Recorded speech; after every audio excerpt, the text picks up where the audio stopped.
All right, so for today we're discussing Samadhi, and Samadhi is the eighth factor of the Noble Eightfold Path. Okay, so again, within the Noble Eightfold Path, we have the three factors on meditation. One which is right effort, then right mindfulness, then right samadhi.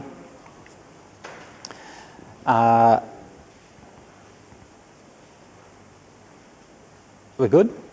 Yeah. Right effort, right mindfulness, and right samadhi, which we've been discussing right effort and right mindfulness the last couple of days.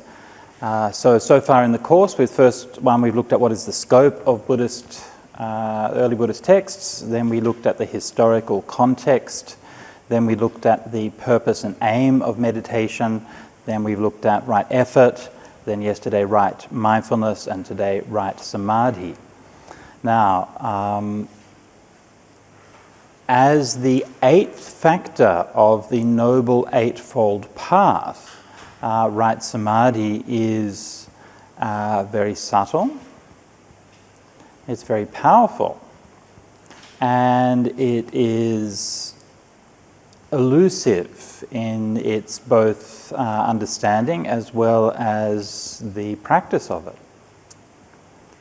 Now, many of you will be aware that samadhi is, or has become in the 20th century, quite a controversial topic. And a few weeks ago, somebody posted on our forum saying something about the Jhana wars. And what's your opinion about the Jhana wars? And I responded in saying, if you're talking about samadhi as if it's a war, then you do not have it. And anybody who's participating in that conversation is an idiot. I didn't quite say that, but that's what I wanted to say. Because samadhi is something which is deep and subtle and profound.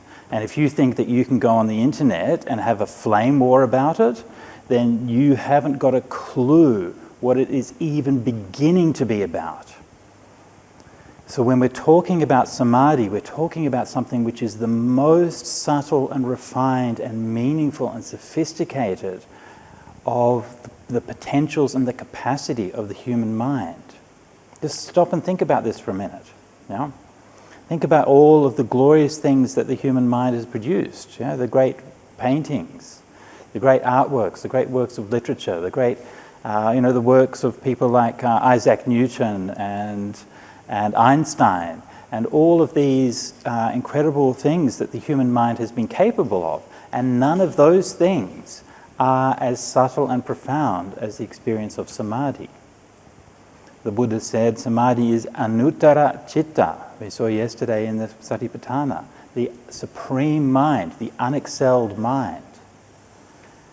And so it is the very pinnacle of what is capable, or what consciousness is capable of. The Buddha described it as the end, the four jhanas as the end of the world. Yeah, that's why we have our Lokanta Vihara. One of the meanings of Lokanta Vihara, jhanas are the end of the world. Also, the apocalypse is also the end of the world. And also Paramatta is also the end of the world, depending on where you live in Sydney. But it's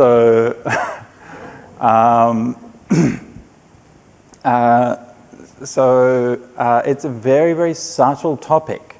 Now, there are those who try to argue that we don't really need jhanas, okay? That we don't really need right samadhi. I don't agree with those folks, and I think it's weird that we should be saying we only need 7 factors in the Noble Eightfold Path.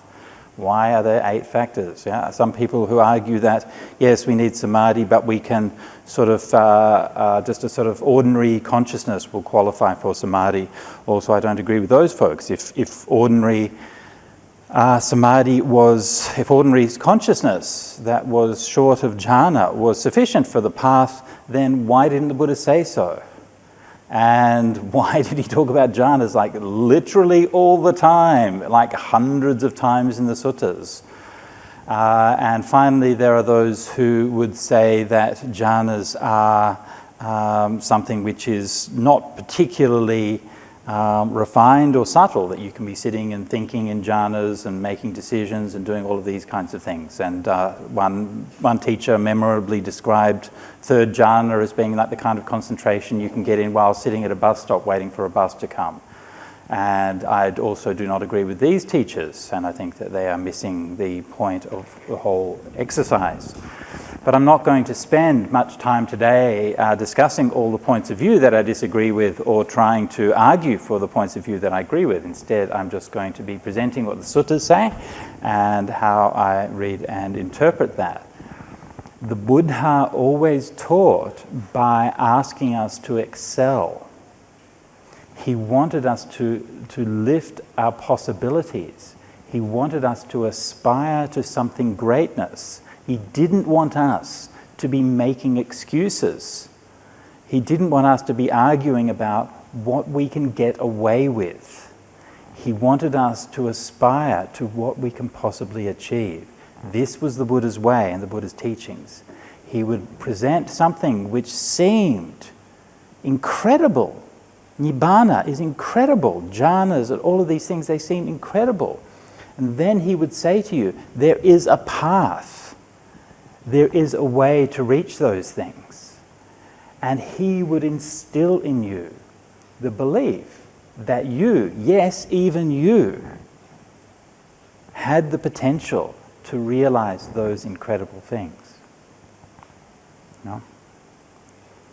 So let's have a look at what we're talking about when we're talking about Samadhi. So this is coffee? It's offered? Okay, extra coffee. I might have extra coffee. All right. So Samadhi is the eighth factor of the Noble Eightfold Path. Yes, it is essential. Yes, it is subtle and profound. And yes, you need Samadhi and jhanas before attaining any of the stages of the Noble Eightfold Path, including stream entry, because that's literally how it's defined. A stream entry is someone who's fulfilled the factors of the Noble Eightfold Path. How this is even a question, I honestly find puzzling. Anyway, let us, what are we doing? This seems to have frozen. Sorry, my computer's now freezing. What are we doing there? Please work. Oh no. This one's working. All right. Oh, that's on, okay. All right, so let us have a look at the jhana formula, and let's have a look at how it occurs in context. And for this, we're going to be looking at the Samanya Phala Sutta, the Digha Nikaya number 2. Now, yesterday when I spoke about the Satipatthana, I briefly referred to the Abhidhamma book, the Vibhanga, and I pointed out that the teaching on the teaching on Satipatthana in that book was actually shorter than it is in the suttas. And in that same book, the Jhana Vibhanga also has an interesting feature, but interesting in a slightly different way. When we look, let's just have a look and see what we're talking about here. Please load. Please load. Thank you. In the Vibhanga, when we analyze all of the different teachings, it talks about what is the analysis of the aggregates, the khandhas, and then it lists what the khandhas are, and it will analyze them. Fine. And that's what it does for all of the different teachings. But when it gets to the Jhana Vibhangas, actually there's a slightly different approach, which is kind of interesting. Analysis of jhana, the Jhana Vibhangas. Okay. So it's saying now, what is the analysis of jhana according to the discourses? Right? Here a bhikkhu dwells restrained and controlled by the precepts of patimokkha, endowed with proper behavior and suitable arms of resort, seeing peril in his slightest faults. So it's beginning actually with the discussion of the precepts. Interesting, isn't it? Yeah, this is supposed to be an analysis of jhana, but it begins with the precepts. Then it says you train yourself in sense restraint, in moderation in eating, in wakefulness, in situational awareness. In other words, it lists all of those preliminary factors of the training, which we have already discussed in earlier lessons, and then retiring to go to meditation, and then abandoning the hindrances, and then finally developing the 4 jhanas and the formless attainments as well. So again, interesting, right? That when it's talking about the 4 jhanas, it doesn't just talk about what the jhanas are, but it talks about the whole context within which the practice of the jhanas makes sense.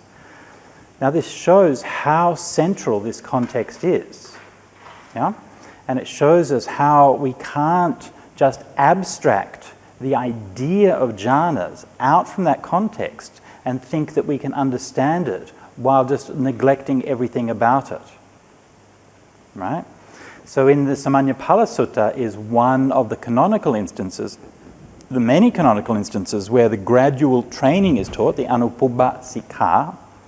And in the gradual training, this will give us all of those practices as part of the background. Now, the Samanyapala Sutta is a very long discourse, very lovely discourse, and one of the most beautiful discourses in the canon. But unfortunately, I won't have time to go into all of the details about this particular discourse, so I'm going to skip over a lot of the narrative background and so on, and just come to the teachings on meditation, which actually I should show you a better way of doing that. So on sort of central with long discourses, we often have a table of contents here, so that will help us. So here we go down to the fruits of the ascetic life. And the various fruits, yada, yada, yada, the finer fruits of the ascetic life. And so here the Buddha begins with the standard teaching on the gradual training. A realized one arises in the world, perfected, a fully awakened Buddha. He teaches the Dhamma, and then a householder hears that teaching. They gain faith in the realized one. They decide living in a house is cramped and dirty, but the life gone forth is wide open. Why don't I go forth? So they've gone forth, they live restrained in the monastic conduct, and then gives us all the lists of the monastic conduct and so on that we're doing. Right livelihood, eating 1 meal a day, refraining from adornment, and all of those things. And all of this is still all of the monastic conduct part, which again is all very interesting, but I'm going to skip over it. Then we come to the sense restraint. Then we come to mindfulness and situational awareness. Then we come to contentment. Yeah. Then we finally come to giving up the hindrances, which we're going to talk in more detail about tomorrow. And then finally, after giving up the hindrances, all of this time down here, we come to the first absorption. Okay? So that's a lot, right? And we've covered some of those things already, but not all of them. And when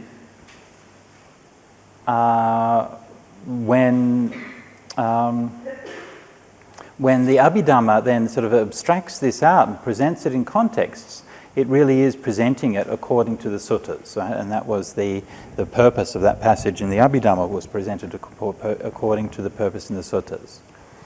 Now, often when I see modern discussions of jhana, then we often see that it simply neglects this context. Right?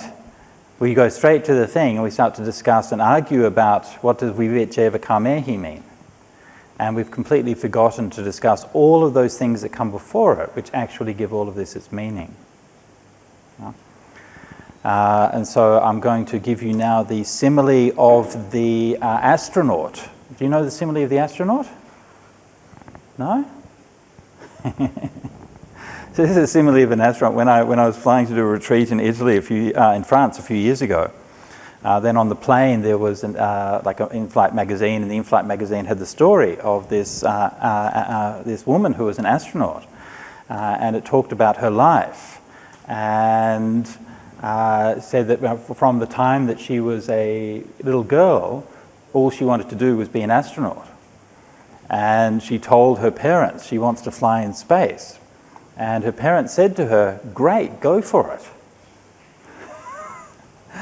And they supported her to do everything. And they said, okay, let's figure out what we need to do to be able to fly in space. And they said, okay, so you need to have good marks at school, right? Especially physics, mathematics, all of these kinds of things. So we'll make sure that you do your studies, get good marks in all of these things. But you also need like the sports, you need physical fitness, you need training, and you need all of these things. And so her parents would support her to do all of these things all the time while she was growing up. And like her parents, her father would go like, you know, with her training and running and so on to help her be fit enough and strong enough. So then she, when she left high school, graduated high school with good marks, then entered the Air Force, trained as a pilot, and got a degree, and then applied for the astronaut training program. And so she's now in her mid-20s or something like that.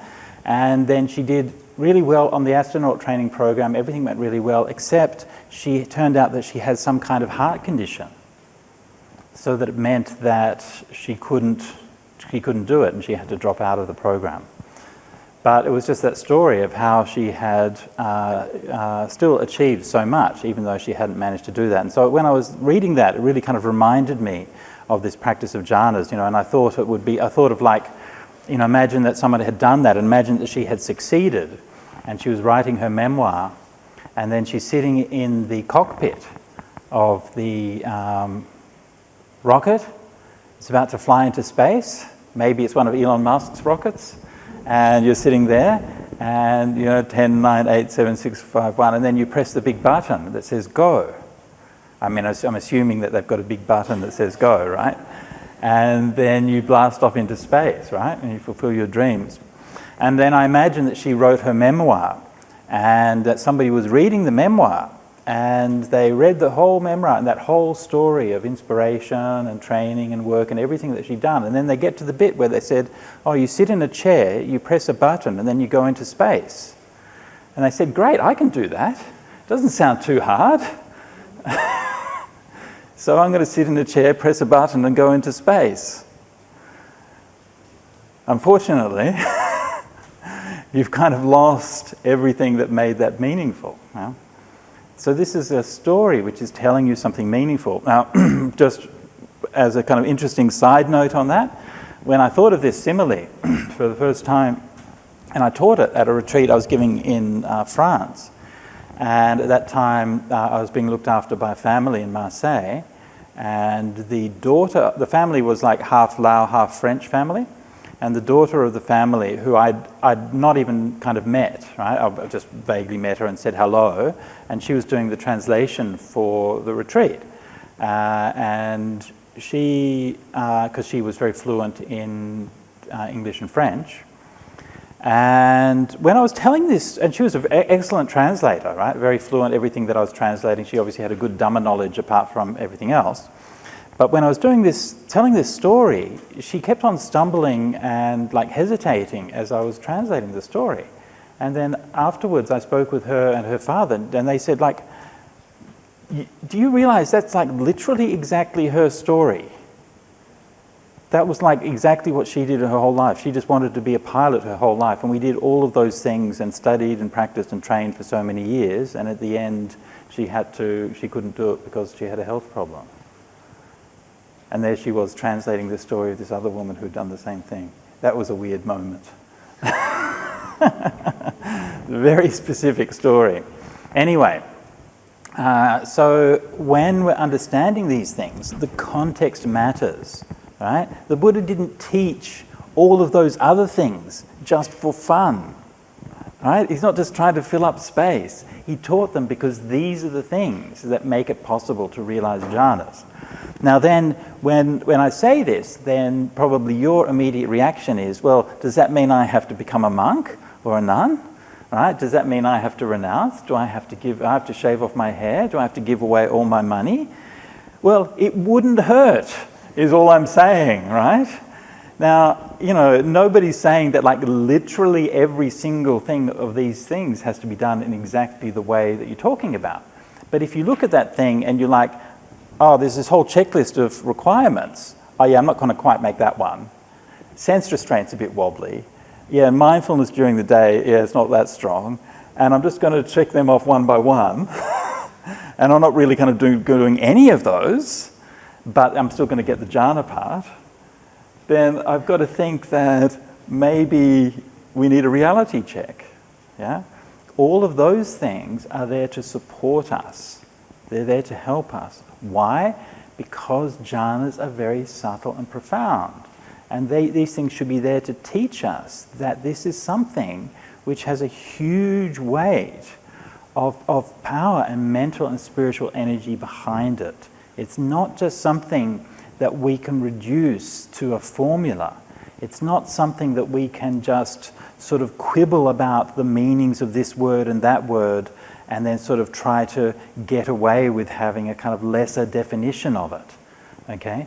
It's something that we should aspire from a profound sense of letting go. Now, jhanas are something that we move towards in our meditation.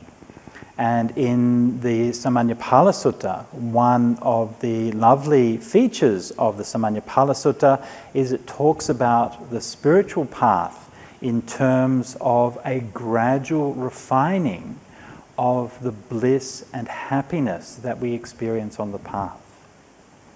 And each of these things that we're doing are not meant to be experienced as hard and painful. They are meant to be experienced as joyful. And it is that accumulation of niramisa sukha, spiritual joy, which then is supporting our minds. So we can see this very briefly in the ending of the 5 precepts here. When the 5 precepts are given up inside themselves, a mendicant regards this as freedom from debt, good health, release from prison, emancipation, and sanctuary. Seeing that these 5 hindrances have been given up in them, joy springs up. Being joyful, rapture springs up. When the mind is full of rapture, the body becomes tranquil. When the body is tranquil, they feel bliss. And when blissful, the mind becomes immersed. This is the process that leads to Samadhi. Yeah? So any questions before we're going to start looking at the jhana formulas?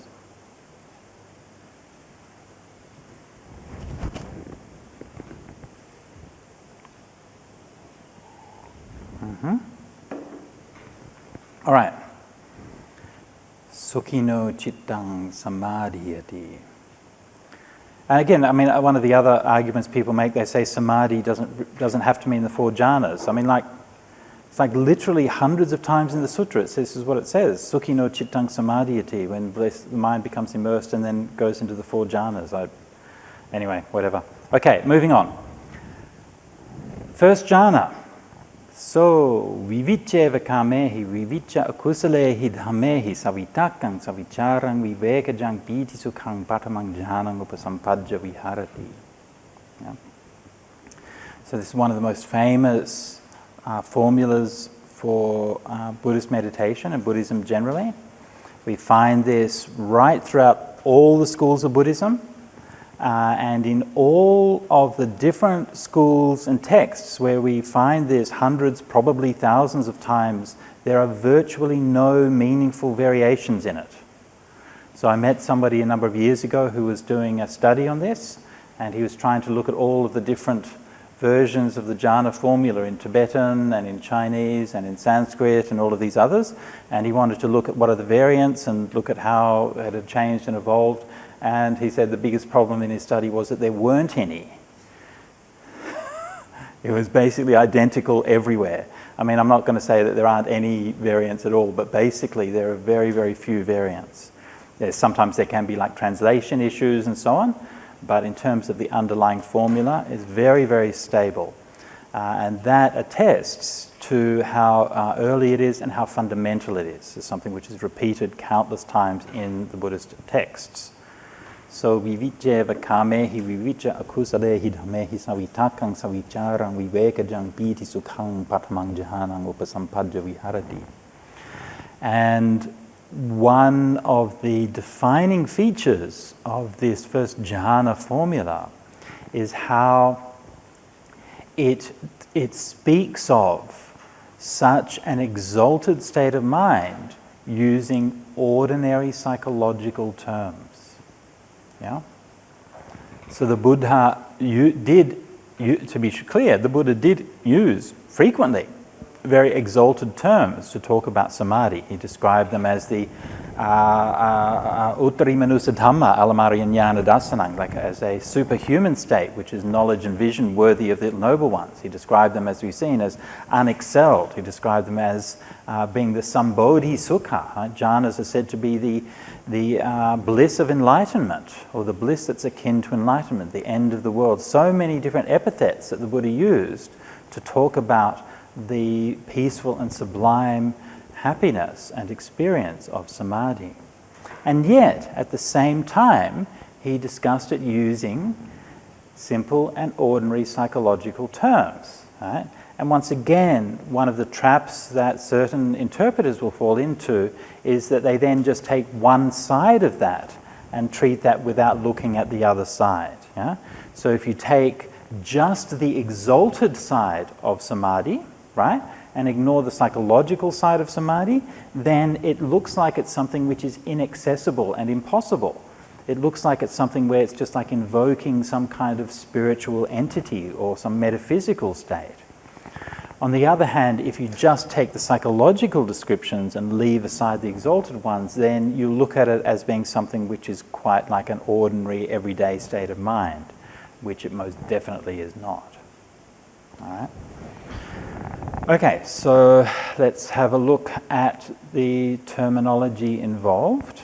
Okay, and so I'll just give a word-by-word commentary here. So viviceva kamehi, so the word here vivicha is the absolutive from viveka, meaning having become secluded. Eva is an emphatic particle. Kamehi means from sensual pleasures, although the main emphasis of the word kamehi means from the senses. And the reason for that is because the word kama in Pali encompasses both the inner experience of desire as well as the senses which result from that desire. And the Buddha always talked about it in this way, that those five external senses are that which are delightful, pleasing, and stimulating, and so on. Yeah? And this is an insight that I learned from Ajahn Brahm many years ago. And he said the five senses are cooked up by the mind to satisfy its desires. Yeah? We see because we want to see. We hear because we want to hear. Yeah? We smell, we taste, we touch because we want to. If we don't want to, we can turn them off, actually. And this is what happens in jhanas. Yeah? So it's the inner desire which then cooks up that world of sense experience. And in the suttas, usually, and actually quite consistently, when it speaks of kama chanda, like the inner desire for senses, it's in a singular form. Right? Desire is a singular. Here it is plural. And the plural form means the senses. So what this means is that that world of the senses has passed away. A lot of people don't like this interpretation because it means that samadhi is something which is very deep. But of course, haven't yet seen anybody explain why, if you really are free of sensual desire, why do you have to see? Why can't you just put the senses down? I mean, if I'm walking along or the road and I see a shop with a chocolate bar in there, if I don't have desire for the chocolate bar, I just don't have to pick it up. I can just leave it where it is. If I'm picking it up, then I have some desire for it. So why is it that we can go into these states and yet still have those sense impressions? So in the first jhana, those sense impressions are gone. We're not attached to those things, they disappear. And I mean, quite apart from the experience of jhana, this is something that even happens in ordinary everyday life. Even ordinary everyday consciousness, this still happens. I mean, it happens all the time. You know, you can be focusing on one thing, you know, maybe reading a book or something like that, and then someone's knocking on the door and you don't hear them. Yeah, that's just because your attention is directed one way, so your ears aren't paying attention. And this kind of thing happens all the time. The experience in jhana is exactly the same, right? It just at a deeper level. It's just to how consciousness works. We're just absorbed in that one thing. And so this is one of the reasons why I use the word immersion to describe samadhi, yeah? Because it's like you're immersed in something, yeah? It's like you're immersed in whatever, reading a book or something like that, and then when that happens, your sense awareness of things around you becomes less, right? It diminishes. And if you're fully immersed in something, then that goes away. Please, Ling. That day, when we were in Colombo, what was very shocking, the two gentlemen, they actually just sit there, did not actually disturb by, oh yeah, I can see myself, everything is actually, I can take Right. it all home. The other two gentlemen, they just actually, like they're just in that state of, it's okay, like all these things, Right. Take it or leave it, yeah? Yeah. Yeah. Yeah. Yeah. Yeah, it was like a little bird, picking up the stuffing up flowers. And then poor Tom has to carry it all home, is that right? And don't forget, you have to also get it through Australian customs. Yeah? Not easy, right? Anything with wood, feathers, anything like that. Anyway, okay. Yes, Giovanni. Would you say that this kind of process of abandoning sense consciousness, Yeah. like from a vipassana point of view, can be like really useful to understand the interrelation between consciousness and moving forward? Absolutely, yeah. Because of the Chetana, Masika. Exactly, yeah, exactly. And again, this is another point that I learnt from Ajahn Brahm when he's talking about like cessation. And cessation is not just rise and fall. Actually, this is like one level of cessation, right? Is that you see that things are arising and passing away. Yeah? Okay, that's fine. You're seeing that. It's impermanent. It's arising, it's passing away. But you also, at a deeper level, of course, seeing impermanence means understanding causality. Understanding why do they keep coming back?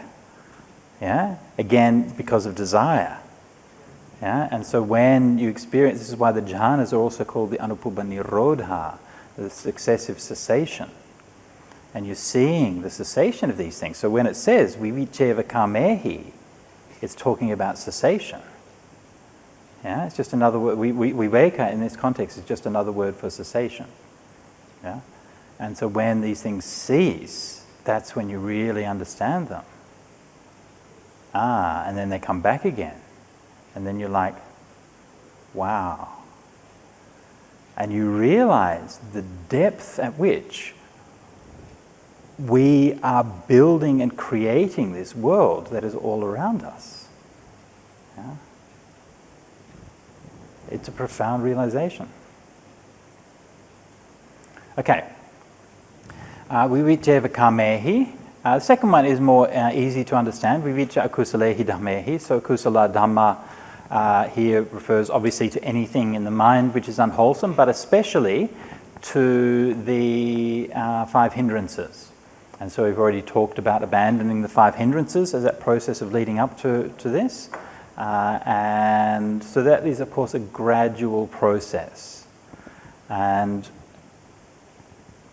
I talked yesterday about how there are the different levels of abandoning the hindrance. One is the simple absence of hindrances.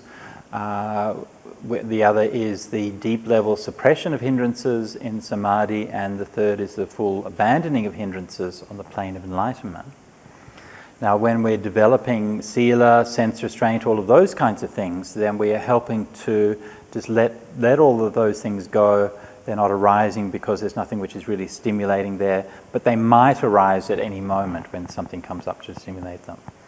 Now that then is the support for the deeper level suppression of these things in the state of samadhi, which happens as a result of the unifying force of all of the different factors of the jhana and all of the things which underlie it and support it.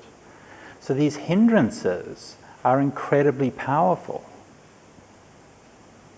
You know what these hindrances do? These hindrances build empires. They build civilizations. They fly to the moon. Yeah? They start wars. They fuel innovation. They fuel cruelty. Yeah? These hindrances are incredibly powerful. And if you take a step back and you ask, is it really possible to overcome greed and hate and doubt and restlessness and all of these things? Is that really humanly possible? Imagine the depth of faith that it took for the great sages who were exploring these things to find out and to discover what it meant to overcome these things.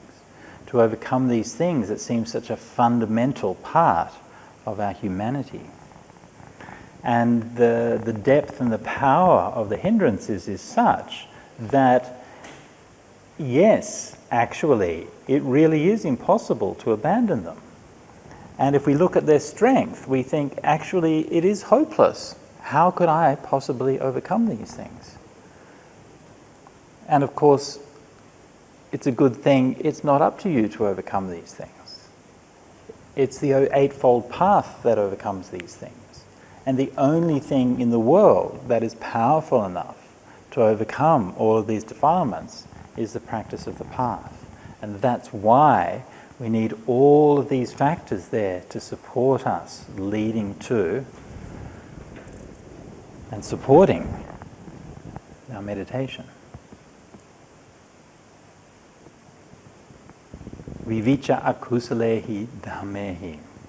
So the next two terms also are somewhat controversial in modern times. I don't believe so in ancient times, but savitakang, savicharang.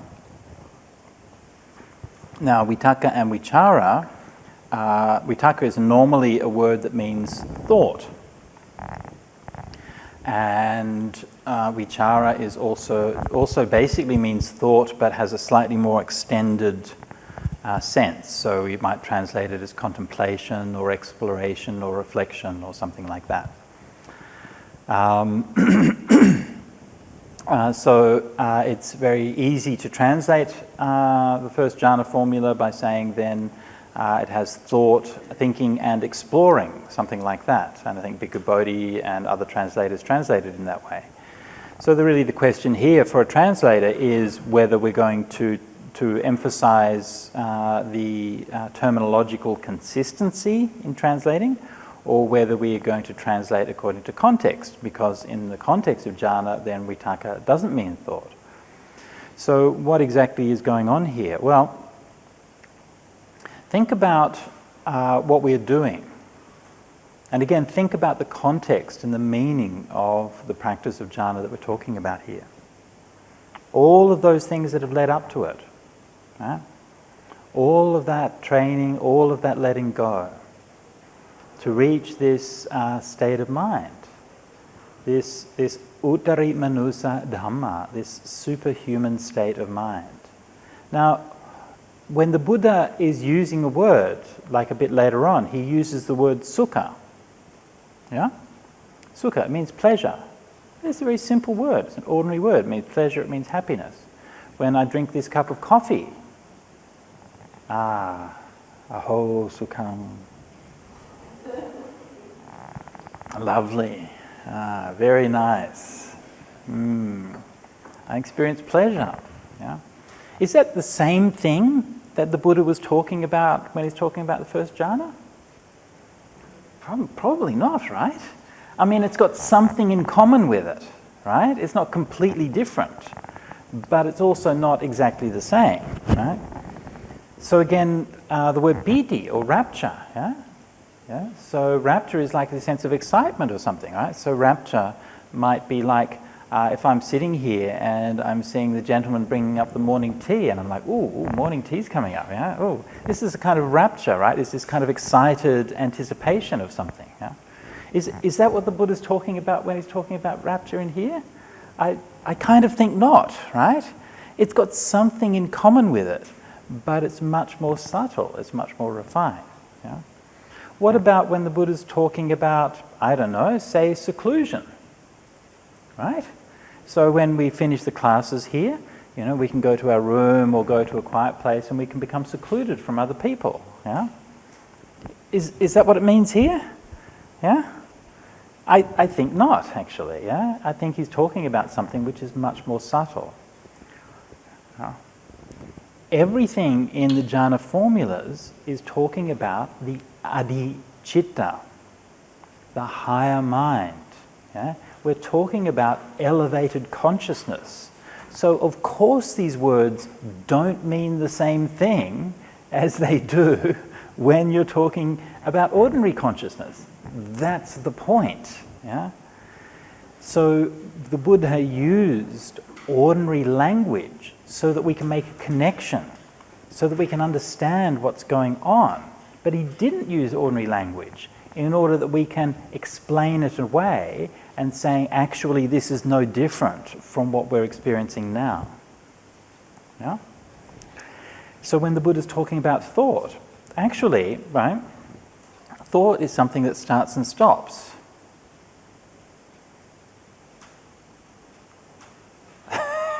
Right? I mean, you can just stop thinking right now if you want. Try it. Just don't think.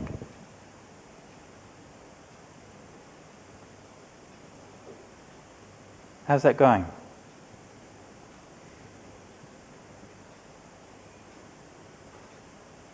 Can you do that? Can you just stop thinking? Ling can. Excellent. Yeah. Actually, it's not hard. Yeah? You just stop. Thinking is an activity that you do. Stopping thinking is no harder than stopping walking. You just have to learn to stop. Because the problem with thinking is that we still have those desires underneath, and because we have those desires, then we start thinking again. Yeah? So you can stop easy. Actually, you stop thinking all the time. You just don't notice it because you're not interested.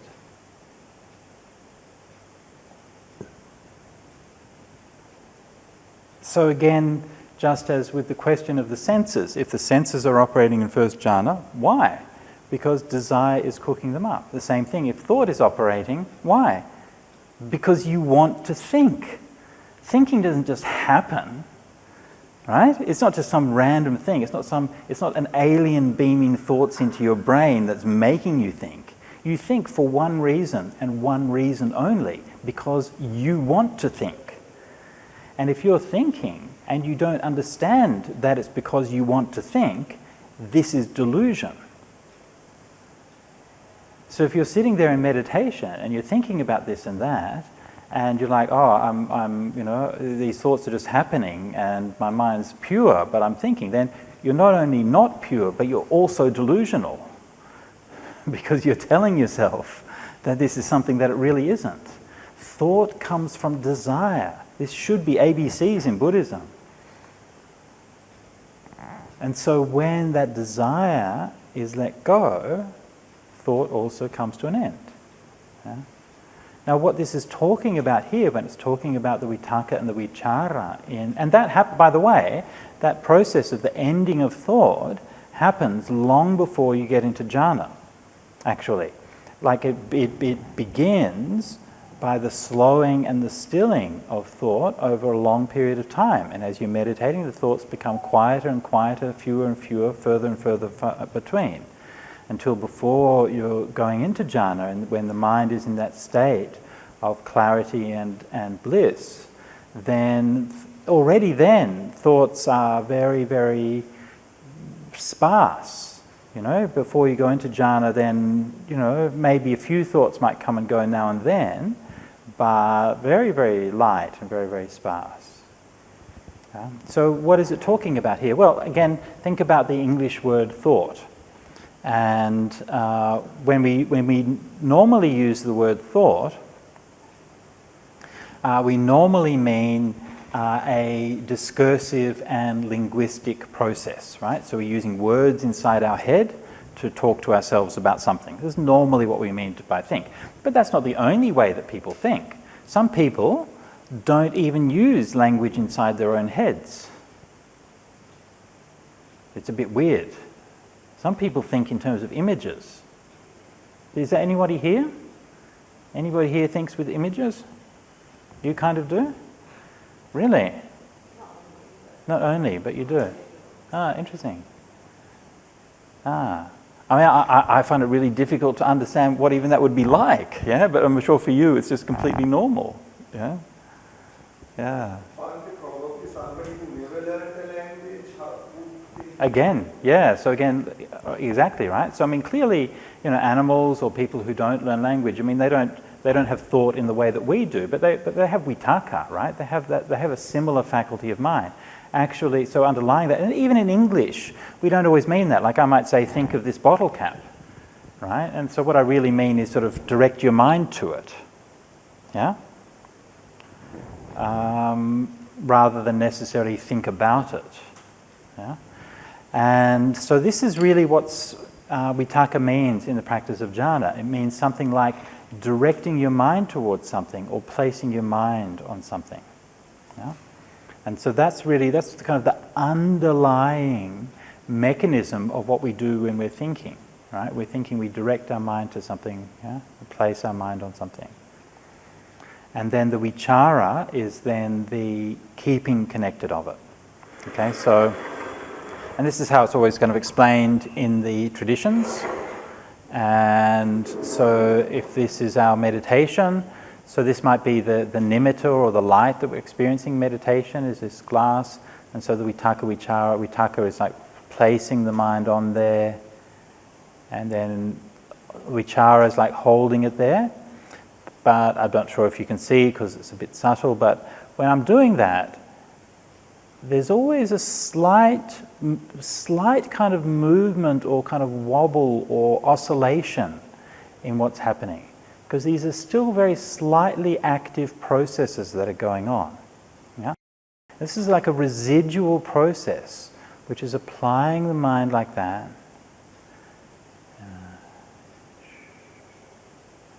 Almost like squeezing or massaging. And if you look in the simile, we can see exactly that's how it's described. It's like when a deft bathroom attendant or their apprentice pours bath powder into a bronze dish, sprinkling it little by little with water. They knead it until the ball of bath powder is soaked and saturated with moisture, spread through inside and out, and yet no moisture oozes out. Yeah? So I'm not really familiar with bath powder and how they would do it. Does anyone here use this or something? I don't think we really use it these days. But anyway, something like dough, I guess, right? And you put enough there and you're just kneading it very gently so that it has that kind of texture. So this is that action of vitaka, yeah? Everything is contained. Everything is within that whole ball, yeah? And the gentle movement of that kneading, yeah? Yeah, so this is the vitaka, the vichara, placing the mind and keeping it connected. That's why I've translated it in this context. Okay. So they drench, steep, fill and spread the body with rapture and bliss born of seclusion. There's no part of the body that's not spread with rapture and bliss born of seclusion. So this is another one of the slightly controversial features of the jhana formulas, because here it's talking about the body. And does this mean our physical body? Does it mean a mental body? Or what exactly does it mean? So the word kaya in Pali has a range of idiomatic meanings which are not dissimilar to the range of meanings that the word body can have in English as well. So yes, commonly and again in ordinary language, it means the physical body, right? But if you look at the way that the word kaya is used in meditation in meditation contexts, it's actually quite interesting, because we go from contexts where clearly it is talking about the physical body and nothing else. Like in Satipatthana, where Kayanupassana, you're contemplating this very body and the body lying in the cemetery, and this body is going to be of that same nature. Obviously, we're talking about the physical body, can't be anything else. Yeah. Now, there are other contexts where it talks about Nibbana as kayena sachikaroti. One realizes Nibbana with the body. That seems a bit odd, doesn't it? Yeah? I'm going to realize Nibbana with the body. It sounds like a kind of an ad for a day spa treatment or something like that.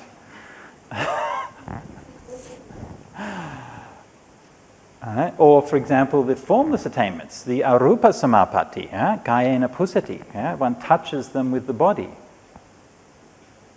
Yeah? But we know formless, I mean, it's right there in the title, yeah? There's formless, there's no physical dimension to these things at all. Mindfully, yeah? Mind, body, yeah. So in the word kaya, as well as meaning the physical body, also has an idiomatic sense. We have a word in Pali called kaya sakhi, okay? Sakhi is the same word as in the Four Noble Truths, where it says the Nibbana is sachikaroti. Nibbana is to be witnessed or to be seen directly. Sakhi means a witness. Yeah? Literally, it means someone who sees it with their own eyes. So sakhi, ordinary language, means a witness. Somebody, I saw a crime being committed and I'm going to testify it to the judge. It means a witness. Yeah? But kaya sakhi, a body witness. Yeah? You see it with your body. Yeah? So what it means is that you have a direct personal realization of that thing. And it emphasizes the fact that it is something that you have really experienced and seen for yourself. This is what the kaya sakhi means. Yeah? Like in English, you might say somebody's a direct witness, that they were there, they saw it. They know it because I was there. Yeah? This is what the idea of a kaya sakhi is. So the word kaya also in meditation context has this sense of something which you have directly and personally realized. And that sense gradually moves from one to the other. Gradually moves from the context of being this is my body to being this is something I've directly personally realized. Yeah? At either end of the spectrum, that meaning is very clear and straightforward.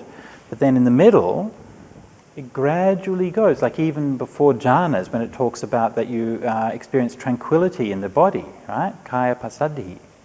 Does that just mean physical tranquility, or also kind of physical and mental tranquility? Kind of a bit of both, actually. Yeah? So it's gradually evolving through this kind of process. So this is what it's talking about here, that we're having this experience, which is like a direct personal experience, and the whole field and the whole world of our experience is filled with this rapture and bliss. Now, how this relates to our meditation experience is like this. During the process of developing samadhi, as the samadhi becomes deeper, you gradually feel like your body is becoming filled with this rapture and with this bliss. Yeah? And you feel like all of these ordinary physical sensations that you might have are becoming transformed. Like they're becoming transformed from the inside out. And this, most of you will have done some breath meditation and you'll know something about what this feels like with breath meditation. When you begin breath meditation, it's just air. It's just ordinary air coming in and out, in and out. And as you go deeper into it, you start to see that there's bliss in it, there's sukha, there's rapture, there's light in it. It's something which is more, actually you're still watching the breath, right? But it's not, but actually is your physical breath light and blissful and rapturous? Well, not actually really. So what you're seeing is also the mental representation of your breath, right? Your inner perception of the breath. And this is, of course, what we mean when we're talking about the nimitta. Your body, from a Buddhist point of view, your body is not just something that can lie on a stainless steel shelf and in a morgue, so that somebody can cut it up and do an autopsy on it. We also have a mental body, which is our inner image of what this body is. And that mental body, if we separate them, we call this the manomaya kaya, the mind-made body. But that mind-made body actually is, again, nothing special. There's no metaphysical thing we're talking about here. We're just talking about the mind's inner perception of its body. And the mind's inner perception of its body is sometimes, is usually related to the physical body. But it's not the same thing. Yeah? I mean, we know that there are cases where somebody might lose a limb and yet they'll still feel phantom sensations from that limb. Yeah? And even the opposite can happen as well. There are people who have certain neurological conditions where they feel like their leg doesn't belong to them. And they're like, what is this ugly, hairy thing doing here, attached to me? Yeah? Because the inner mental image of your body has become dislocated in an unhealthy way from the physical reality of your body. Right?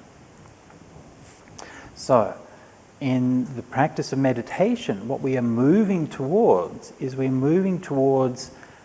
seeing less and less of that physical body which we are learning and knowing about through our 5 external senses, especially through the potaba, through the physical sense of touch.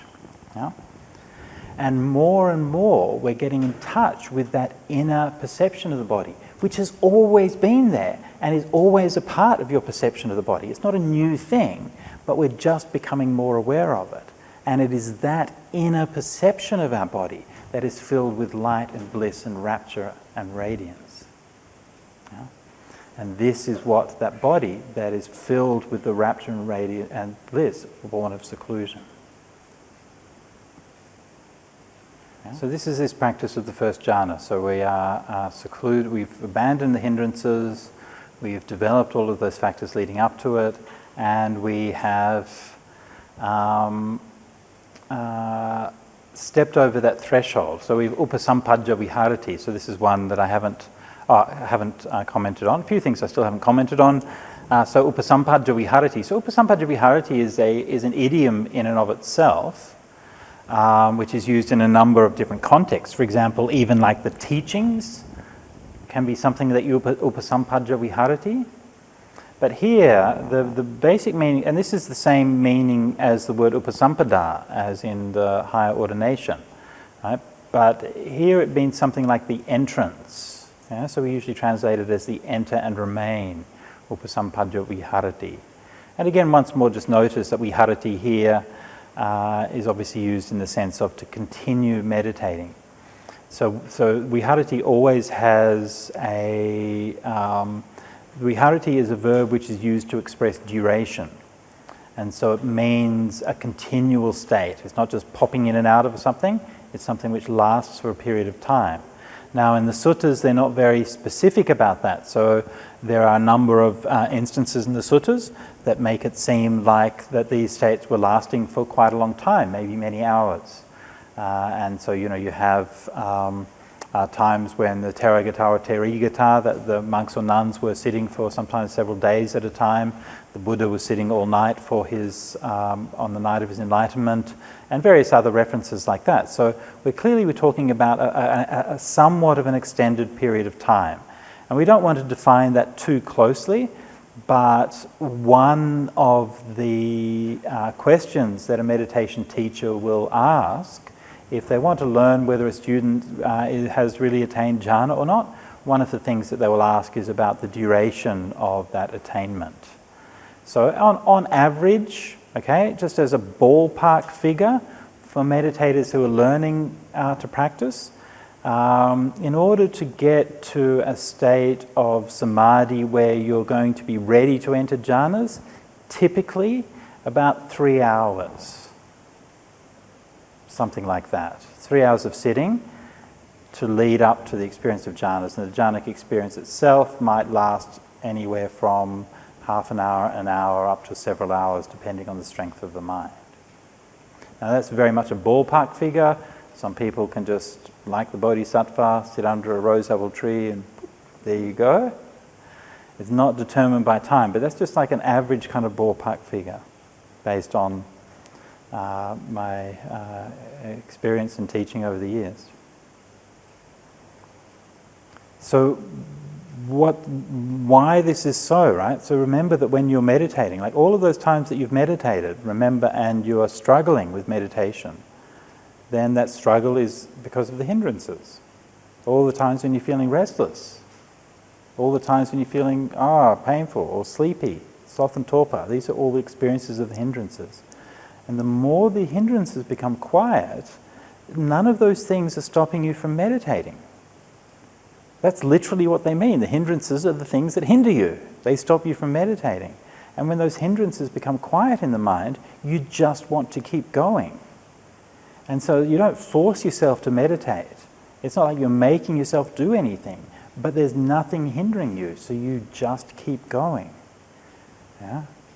And time becomes stretched out. Again, I'm sure all of you have experienced this in meditation one time or another. You feel like time changes, right? Because actually our subjective sense of time is purely because of our consciousness. And when our consciousness is changing, our perception of time will change. Yeah?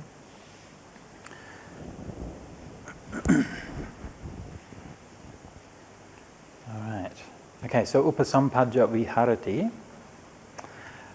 So the other things that I haven't commented on yet are I haven't commented on the words samadhi and jhana, so I will do that next.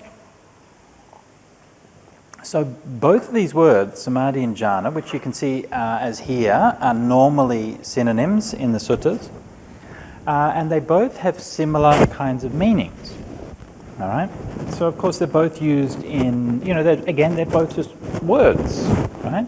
Ordinary words. They're just used in language in ordinary language senses, and they both have similar kinds of meanings, or somewhat connected or somewhat related kinds of meanings. So jhana, we'll begin with jhana. Jhana is from a root di, which actually goes back to two roots or two basic senses.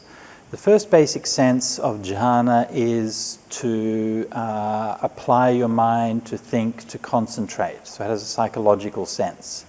And you have, for example, the Buddha talks about the jhana of the donkey. Right? So the donkey, when its mealtime is coming, will just be thinking food, food, food. And that's all it's thinking about, food, food, food. So this is the jhana of the donkey, right? So this is giving you an idea of something, what it means. It's just like focused and directed thought.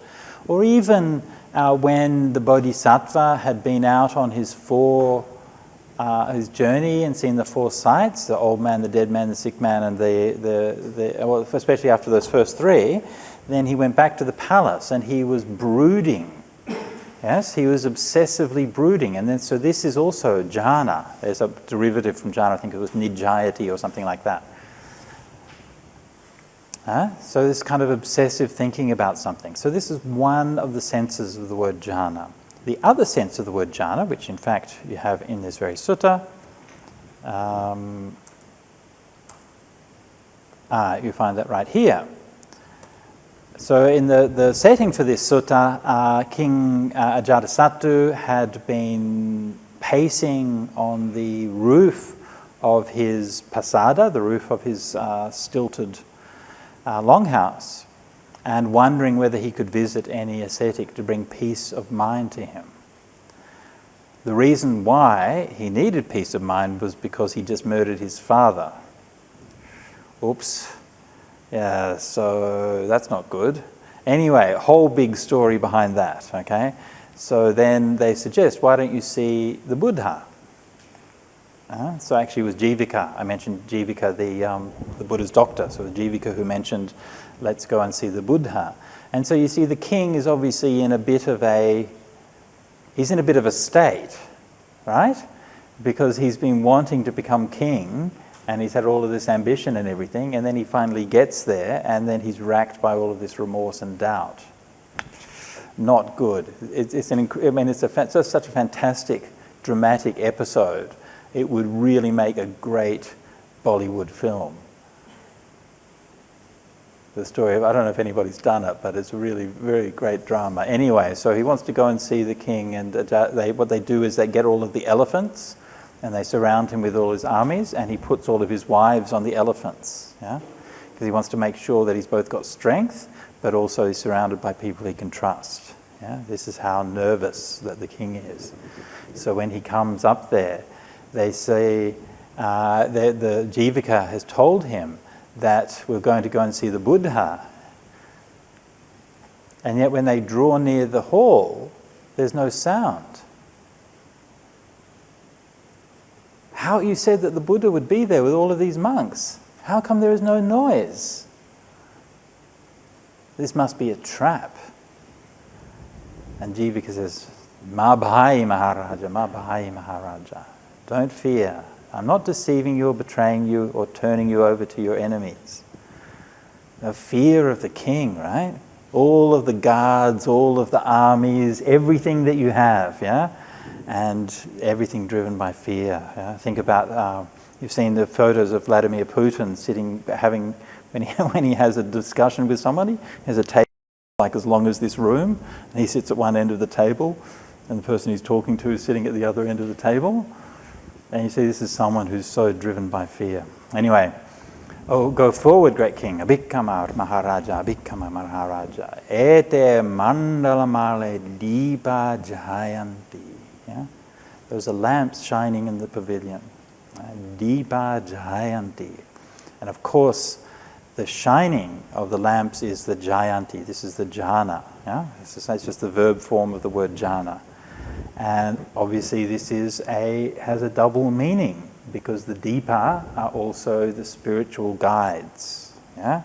So it means the lamps are shining in the hall, and it also means your guides, your luminaries, are meditating in the hall. So these are the two meanings, or two senses of the word jhana. Now I believe, and I'm not sure that I can actually really prove it, okay, how do I find this? Bath.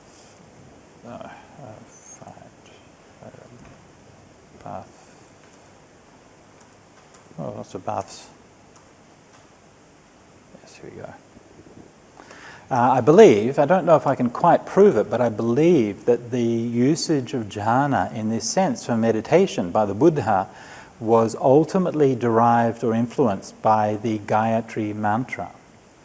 So the Gayatri mantra is a verse which is recited by the Brahmins at the dawn, and it greets the arising of the sun. Om bhur bhuvasva tat savitur varenyam. And that glorious rising sun, Bhargo divasya dhimahi, dhiyo nah prachodayat. And it speaks of how the light of that sun like draws us into wakefulness. Yeah? So you're singing it at the dawn, and instead of just ringing a bell, right, most people might do, ringing a bell, they actually sing a verse about how that glorious sun, the divine sun, is actually drawing our minds towards that wakefulness. Yeah? It's a beautiful image. Right? It actually goes back right to the Rig Vedas, but still recited today. So that, I think that the Buddha was drawing upon the imagery. So in there it uses the word dihi, yeah? Dihi, to talk about the mind. And I think the Buddha was using that to develop his idea of jhana. No? That it's a mind which is filled with radiance and light, like the sun, and which is drawing the mind towards awakening. Now the word samadhi also has a dual meaning, although the dual meaning of samadhi is not so prominent. The main meaning of samadhi is to something which is composed or collected or gathered together. Yeah? So samadhi means all brought together, all unified. Yeah? Like yesterday we talked about the ekayano maggo, paths to convergence, and samadhi is where everything comes together as one. But samadhi also has a secondary meaning. So in the sense of that all coming together as one, Let's see if I can find this reference quickly. I'm not sure if I'll be able to find it quickly.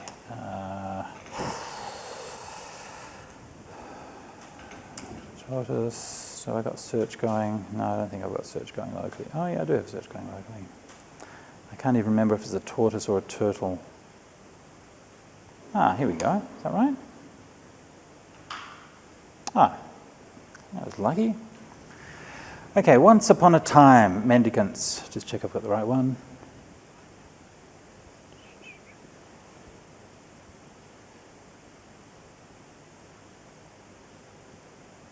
Sorry, just checking I've got the right... Ah, yeah, I've got the right sutta. Okay, so once upon a time, mendicants, a tortoise was grazing along the bank of a river in the afternoon. At the same time, a jackal was also hunting along that riverbank. So this is in the linked discourses on the six sense fields. So the basic topic is about the senses.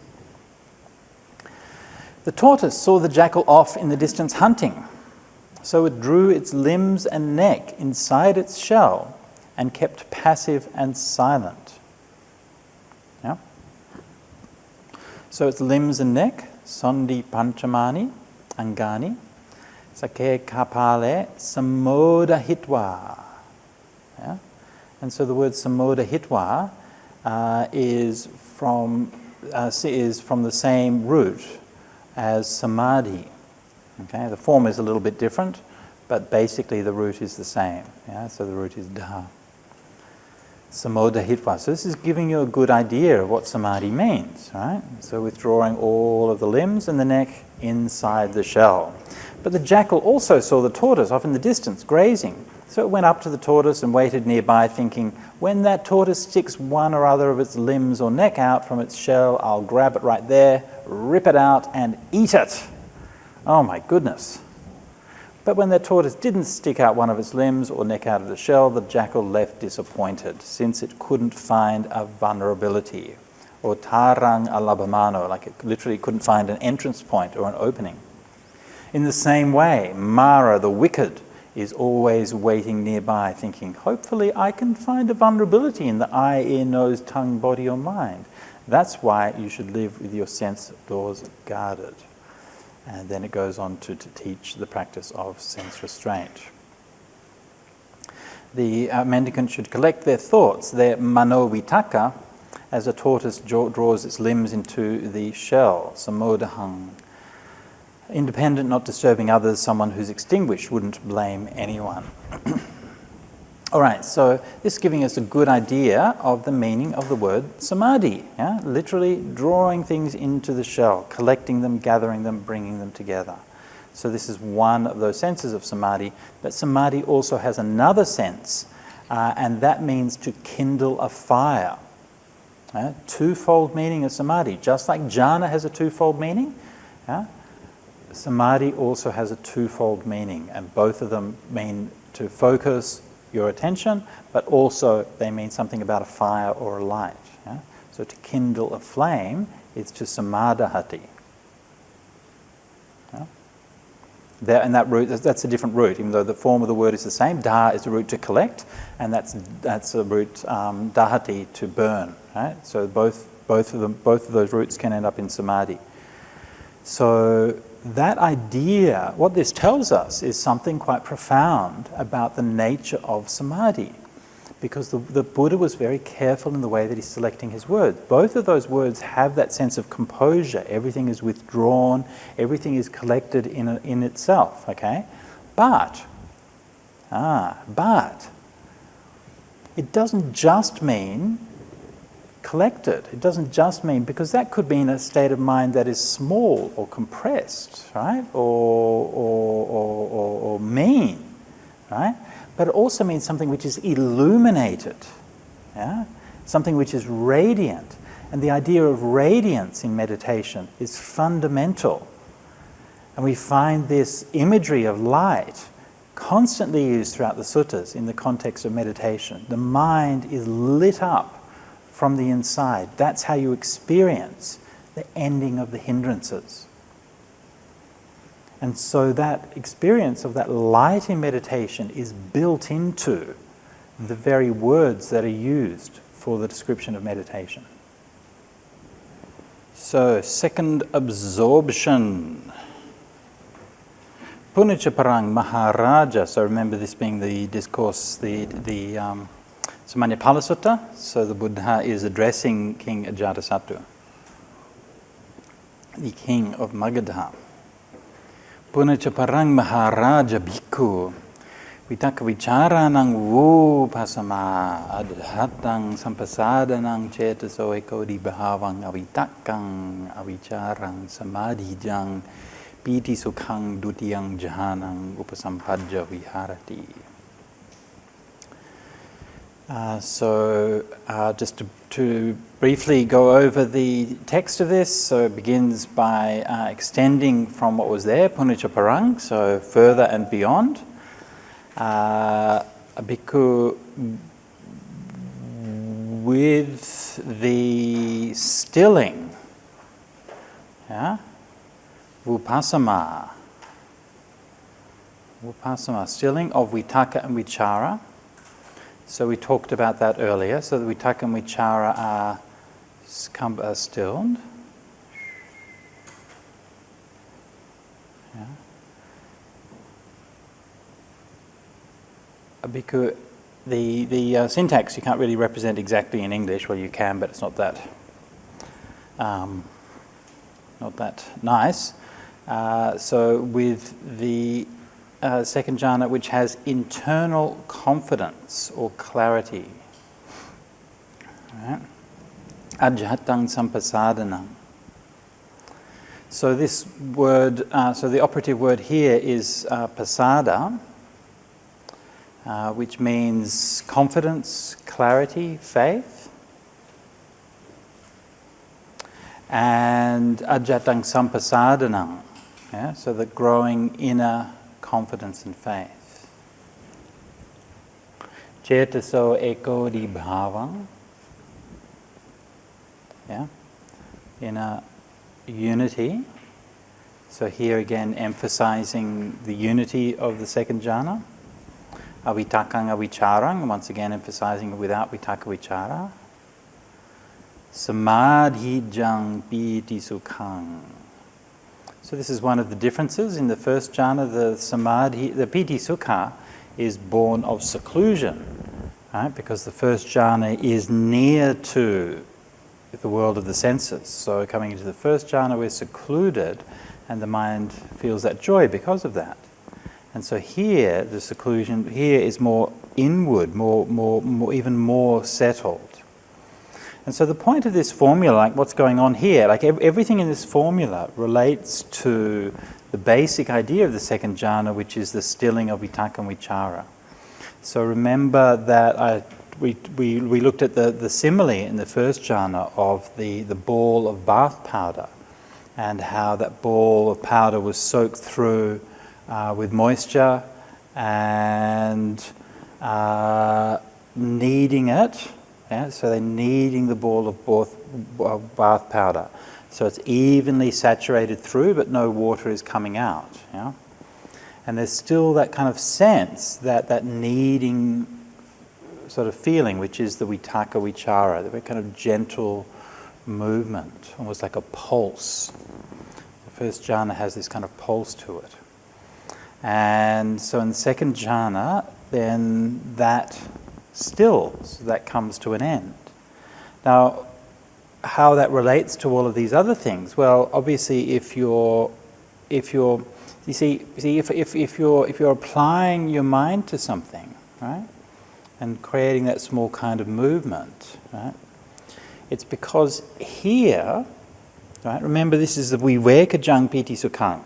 Piti sukha born of seclusion, right? Secluded from the world of the senses, which is just here. So we've crossed over that threshold. We're inside, but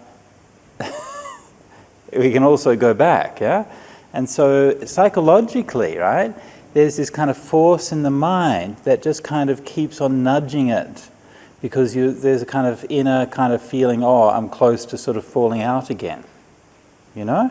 So it's not exactly doubt, it's not exactly fear or anything like that, but it's just this kind of residue of like, just got to make sure, yeah? It's just, again, just purely subconscious, right? These are just automatic subconscious processes that are going on, and you just feel like you have to reinforce it by just pushing that little bit. And when you're pushing just that little bit, then that's creating that sort of sense of movement and so on. And that's a sort of slight lack of confidence in what you're doing, yeah? A slight lack of unity in what you're doing, because it's always that slight bit of movement.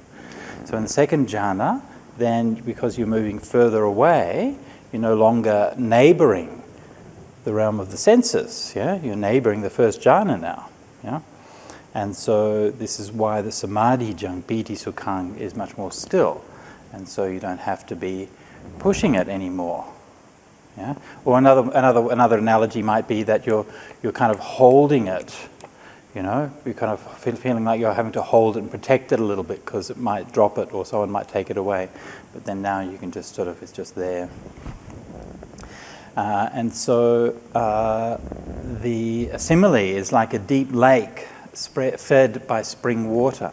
There's no inlet to the east, west, north or south, and no rainfall to replenish it from time to time, but a stream of cool water welling up in the lake drenches, steeps, fills and spreads throughout the lake. There's no part of the lake that's not spread through with cool water. So this is all of these similes for the jhana is always very beautiful, and you can see this kind of almost, how to put this, almost like this very kind of almost like transcendent sense of gentleness to all of these images. Like they are just there and they illustrate that point, with such care and such precision. So this is the second jhana, born of Samadhi. It's also really important when we're considering these and studying these, okay? So the purpose of doing this is not to win the jhana wars or to prove that your interpretation is right or wrong, and it's also not to sort of get down on yourself because you haven't got that far, or to give up meditation because you're not going to make it, or any of those kinds of things. But we should enter into these with empathy. Yeah? When reading sacred scriptures, the suttas, we enter those scriptures with empathy. That means we try to listen to what they have to teach us. Yeah?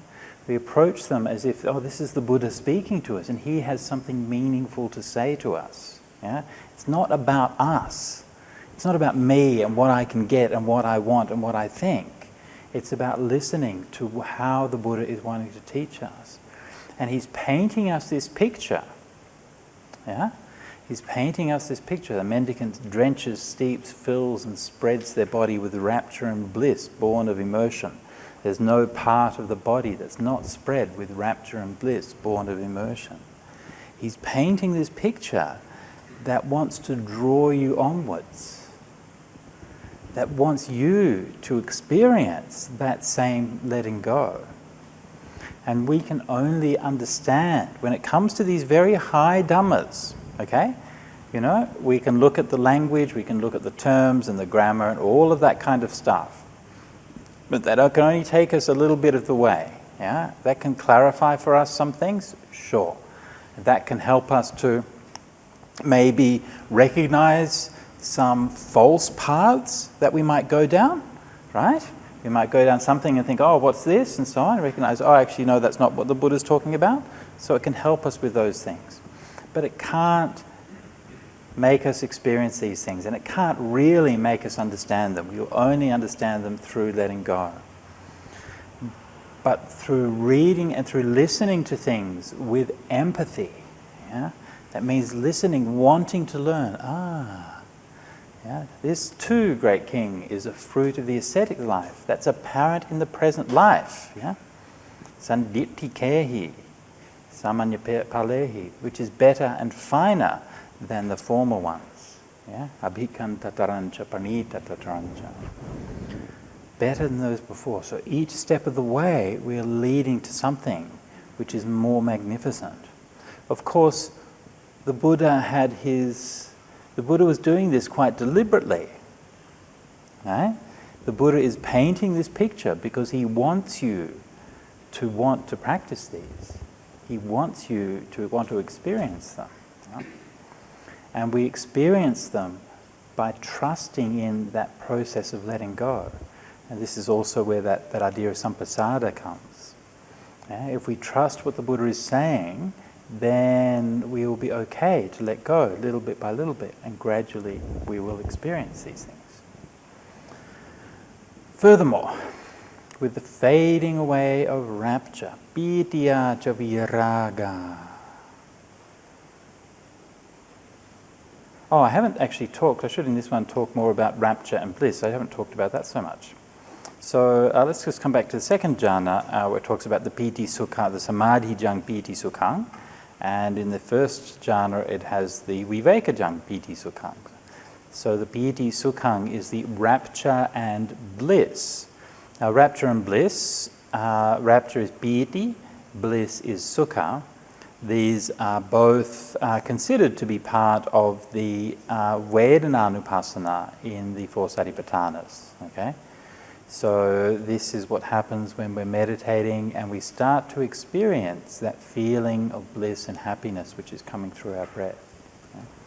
Starting to feel, yeah, nice, yeah, we can feel the thing. Now, rapture and bliss, piti and sukha, are actual feelings, okay? This is not just the absence of painful feeling. It's not just a feeling of relief or even a feeling of peace or neutrality, okay? It's the positive presence of pleasure, yeah? Which you experience in your mind and your body when you're meditating. And it is that positive experience of pleasure that draws the mind inwards, because it is our seeking pleasure that draws the mind outwards. And this is one of the great secrets that any meditator who's experienced deep meditation will know, is that all of this is a trick. And all of the things that we think are giving us pleasure are in fact distracting us from that greater pleasure. And that greater pleasure we can find inside here. And when you experience the piti sukha of meditation, then all of that is kind of rubbish, actually. All of those things that we thought were so wonderful, all of those things we thought were so pleasurable, so enjoyable, nothing can even begin to compare. Now, when these two things come together, we can sort of slightly distinguish them, okay? So it's just the same experience. We don't want to sort of force a distinguishment between them too much, right? That would be too artificial. But generally speaking, the sukha is the tone or the feeling of pleasure, while the rapture is the emotional response to that pleasure. Yeah? The rapture, the piti, is an emotional response to that pleasure. It's a little bit like an excitement or a thrill. Ooh, nice. Yeah? And that feeling where you get like, yeah? And so when you're meditating and you start to let go of the hindrances and you start to let go of these kinds of dukkha, your mind starts to find happiness.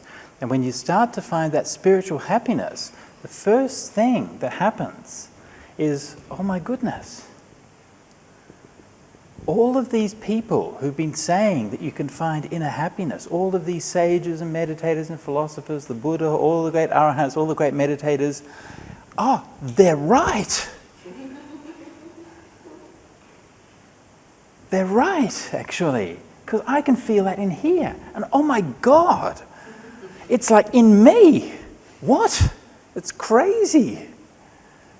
This is not just something in a sutta. It's not just something in an ancient book. It's not just something that monks talk about in talks. It's something that you actually experience inside yourself. And when you realize that, you start to go, oh my goodness, maybe there is something to this whole Buddhism thing after all. Yeah? Maybe it's not just a bunch of fairy stories. Yeah? I can actually feel that, and it's so exciting. It's so exciting to feel that, oh, this is letting go. This is what it actually is about. And so you have that thrill, that excitement. Of course, when you get thrilled and excited, your mind isn't peaceful anymore, and your meditation falls apart, and you have to start again, right? That's how it goes. So you do it again. Yeah? Second time you experience that, it's still exciting, it's still good. Oh yeah, good, I can get it again. But not quite as exciting as it was the first time. Yeah? Gradually you get used to it. Yeah? The emotional response. And over time, that emotional response will deepen and become more mature. And during the course of that, as your mind is settling down, it will often manifest in various different kinds of ways. And some of those ways are a bit weird, because you know what else is weird? You are. Yes, you're weird and strange. And you know what? There are all these funny little nooks and crannies and bits and pieces going on in your mind that are very strange. I don't want to know anything about those things, okay? But the way your mind works is very strange. And so we have these kind of complicated, twisted, messed up minds, yeah? And in meditation, right, what happens, right? And when we talk about samadhi and oneness and so on, what happens is that all of these little bits start to open up. Yeah? And all of the little doors that we have successfully kept locked away for so many years, they start to open up. Yeah? And this is oneness. Oneness is that your whole mind is transparent to itself. Yeah? And this is why during the course of meditation, you can go through different kinds of emotional reactions. Sometimes you might burst out in tears. You're full of grief, sometimes very angry, sometimes you may be hit with some kind of very painful memory or something. Could be maybe it's a feeling in the body. Yeah, who knows, right? And then it'll come, and then sometimes you get a sore back or you get a bad headache, or who knows. And all of these things can happen, or they might not. If they don't happen, it's okay. Yeah? I'm not prescribing this. I'm just saying it because many people will experience these kinds of things. It's just because you're weird, okay? So don't get fussed about it, okay? Statistically, most of us are pretty weird. So don't worry about it too much. Just keep going. And these things will open up, yeah? Now, during the course of developing the piti and the rapture, the same thing happens. Because what we're doing in the course of meditation is we're training our mind, we're training our emotions and our feelings to gradually settle down and to have that depth and that maturity. And along the way, maybe we'll get the hairs on our skin will raise up. Yeah? And we're meditating, we'll feel the hairs on our skin rising up. Or maybe we'll feel like a shiver going down our spine. Yeah? Or maybe, sometimes it can be quite violent. Maybe you'll feel like a bolt of electricity, like a lightning strike, will hit you and you go boom. Yeah? Even just leap off your seat, fly across the room. Yeah? Maybe you'll feel very heavy. Sometimes in meditation you feel very heavy. You feel like you're a rock. You're sitting there and you're like, you feel like you're a Buddha rupa made of marble, like a rock. You can't move. Sometimes you might blow up, like the Michelin Man, and you feel like your body's just becoming bigger and bigger and bigger. Yeah? Sometimes you might feel that you become very light, and your body becomes so light. You feel like you're just floating up, rising up in the air, floating. So nice, yeah? So if that happens to you, don't open your eyes. Because if you really are floating in the air, you might drop down again, and that wouldn't be good, okay? So just stay, okay? So Madhu, I don't want to hear about physics, okay? Yes.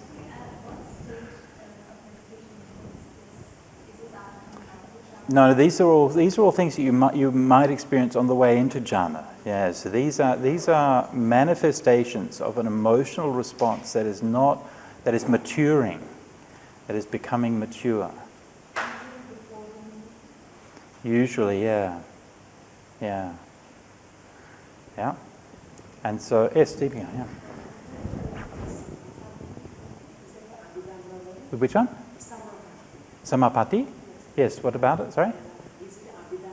No. Samapati is found in the suttas all the time. Samapati just means like an attainment. Yeah, it doesn't mean like a rock.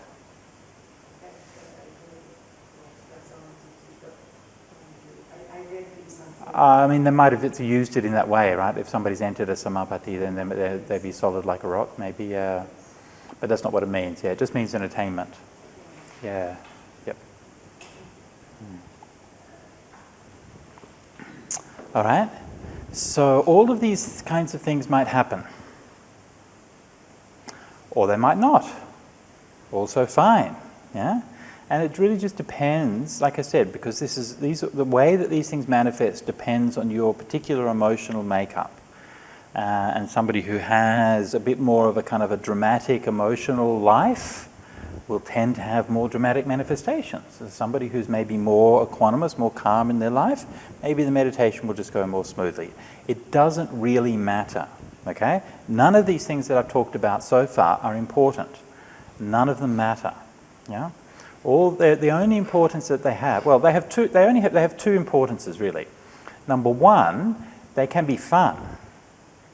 So that's good, because that makes your meditation fun. And you feel like there's something happening. Yeah?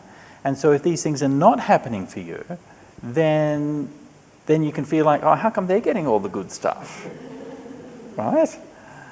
They're like floating up in the air and blowing up like balloons and stuff. Why can't I have that, you know? So this is the kind of thing. There's something kind of dynamic about it. So that's kind of interesting. But then, and the second thing that's useful about these is that they are giving you a sign of the way that your mind is progressing. Okay, so they're showing you that progress of your mind, showing you that something is happening. But in and of themselves, they're not particularly important, okay? Over time, as your emotional response to the meditation matures, then that piti becomes what they call parana piti. Okay, so this is a commentarial term, but the piti of jhanas is what they call parana piti, or pervasive rapture. Yeah? That's what it's talking about here in the jhanas, yeah? And that's what it's coming through in those similes, yeah? The body filled with water and so on. So that pervasive rapture, the paranapiti. So the paranapiti is very subtle. It goes through your whole body, and it is like a gentle feeling of that uplift. Yeah, it's a gently lifting, positive feeling. The pleasure, the bliss, is almost like the flip side of that. The bliss is almost like the settling side. Yeah? Sukha is very close in meaning to passaddhi. Yeah? It's like a settling, it's like a deep pleasure. Yeah? And the piti is almost like the bubbles. Yeah? It's almost like lifting up a little bit. But very, very subtly. And the deeper you go in meditation, actually the less difference there is between these two things. So it actually just becomes really a nominal difference, you know? It's really just one experience. And so leading up to the arising of the nimitta and going into first jhana, then you'll feel that paranapiti throughout your whole body, steady and stable. Okay? Questions? You look like Scott, yeah.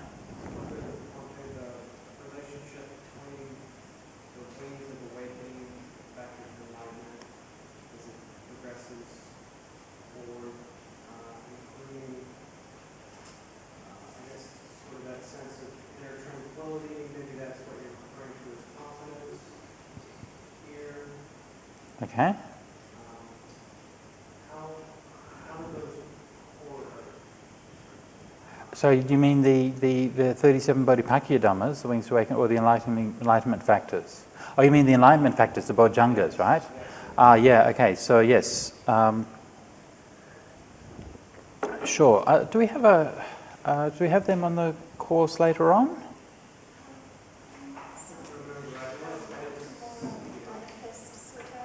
Okay. We'll talk about those. Okay. Okay. So it'll be mentioned a little bit tomorrow. But yes, so in the Bojjhangas, Piti, Dhammavicaya, and then you have Virya, and then, Sati is the first one, not Piti. Sati, Dhammavicaya, Virya, and then you have the Piti Pasadhi, right? So the rapture, the bliss, and then the Samadhi, and then the Upekkha as the last one. So you can see it's the same process, yeah? And when it's talking about these things, so the Piti and the Pasadhi happen, they are developed during the process of leading up to jhanas. Yeah? So the meditator will experience these, and then they're gradually deepening and deepening and deepening. Yeah? So it's beginning of them is the factors. I mean, and that can take a long time, right? You can enjoy that sukha and that bliss and that rapture for a long time without ever being in a jhana, right? I mean, you can practice for years and have really lovely meditation where you're experiencing a lot of rapture and a lot of bliss, and not be really anywhere near to jhanas, actually. Yeah. So this is one of the, I think, mistakes or misinterpretations people make, is that they think that only in jhanas do they feel these kinds of things, and that they're a sign of jhanas. But no, the sign of jhanas isn't the appearance of these things. The sign of jhanas is when all of these things are present and fully mature and strong and all working together. That's the ekaggata, yeah? That's the sign of the jhana. That's the samadhi of it. Everything's together. So beforehand they'll be there, but they might come and go. Sometimes it might be stronger, sometimes weaker, and so it's a little bit not as settled, not as powerful. Yeah, but it's the same thing. Yeah. And you notice that, like in the Bojjhangas as well, from Samadhi it then goes to Upekkha. So Upekkha always the last one. So equanimity, and we'll see equanimity starting to become prominent in the third jhana as well. Okay? So we good? Gone to third jhana? Yep, only if it was that easy. Okay, next. Furthermore, with the fading away of rapture, a mendicant enters and remains in the third absorption, where they meditate with equanimity. Upekkako chaviharati, mindful and aware, sato sampajano, personally experiencing the bliss of which the noble ones declare, equanimous and mindful, one meditates in bliss. Upekkako satiba sukhavihariti. They drench, fill, steep, and spread their body with bliss, free of rapture. There's no part of the body that's not spread with bliss, free of rapture. It's like with blue water lilies or pink or white lotuses. Some of them sprout and grow in the water without rising above it, thriving underwater. From the tip to the root, they're drenched, steeped, filled, and soaked with cool water. There's no part of them that's not soaked with cool water. This too is a fruit of the ascetic life that's apparent in the present life, which is better and finer than the former ones. All right.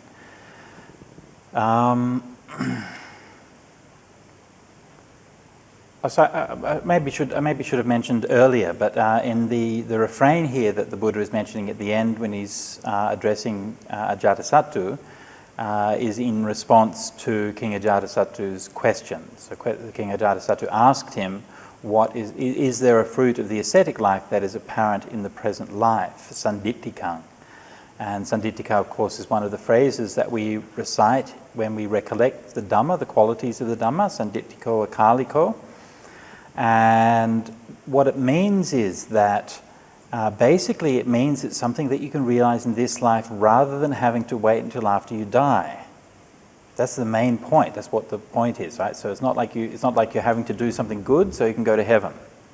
Yeah, but instead you can actually see it in this life. This is what the Sandittika, and so this is of course the king's question, because the king Ajatasattu, having just murdered his father, you could probably imagine was somebody who was not that interested in the consequences in future lives. Otherwise, he might not have, done the patricide thing.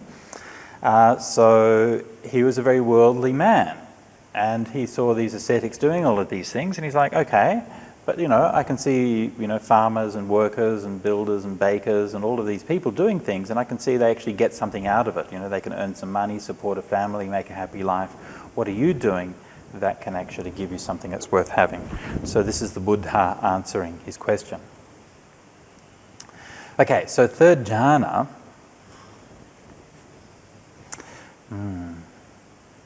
Okay, the fading away of rapture, right? Pitiya cha viraga. So once again, like all of these jhana formulas are beginning with the ending of something.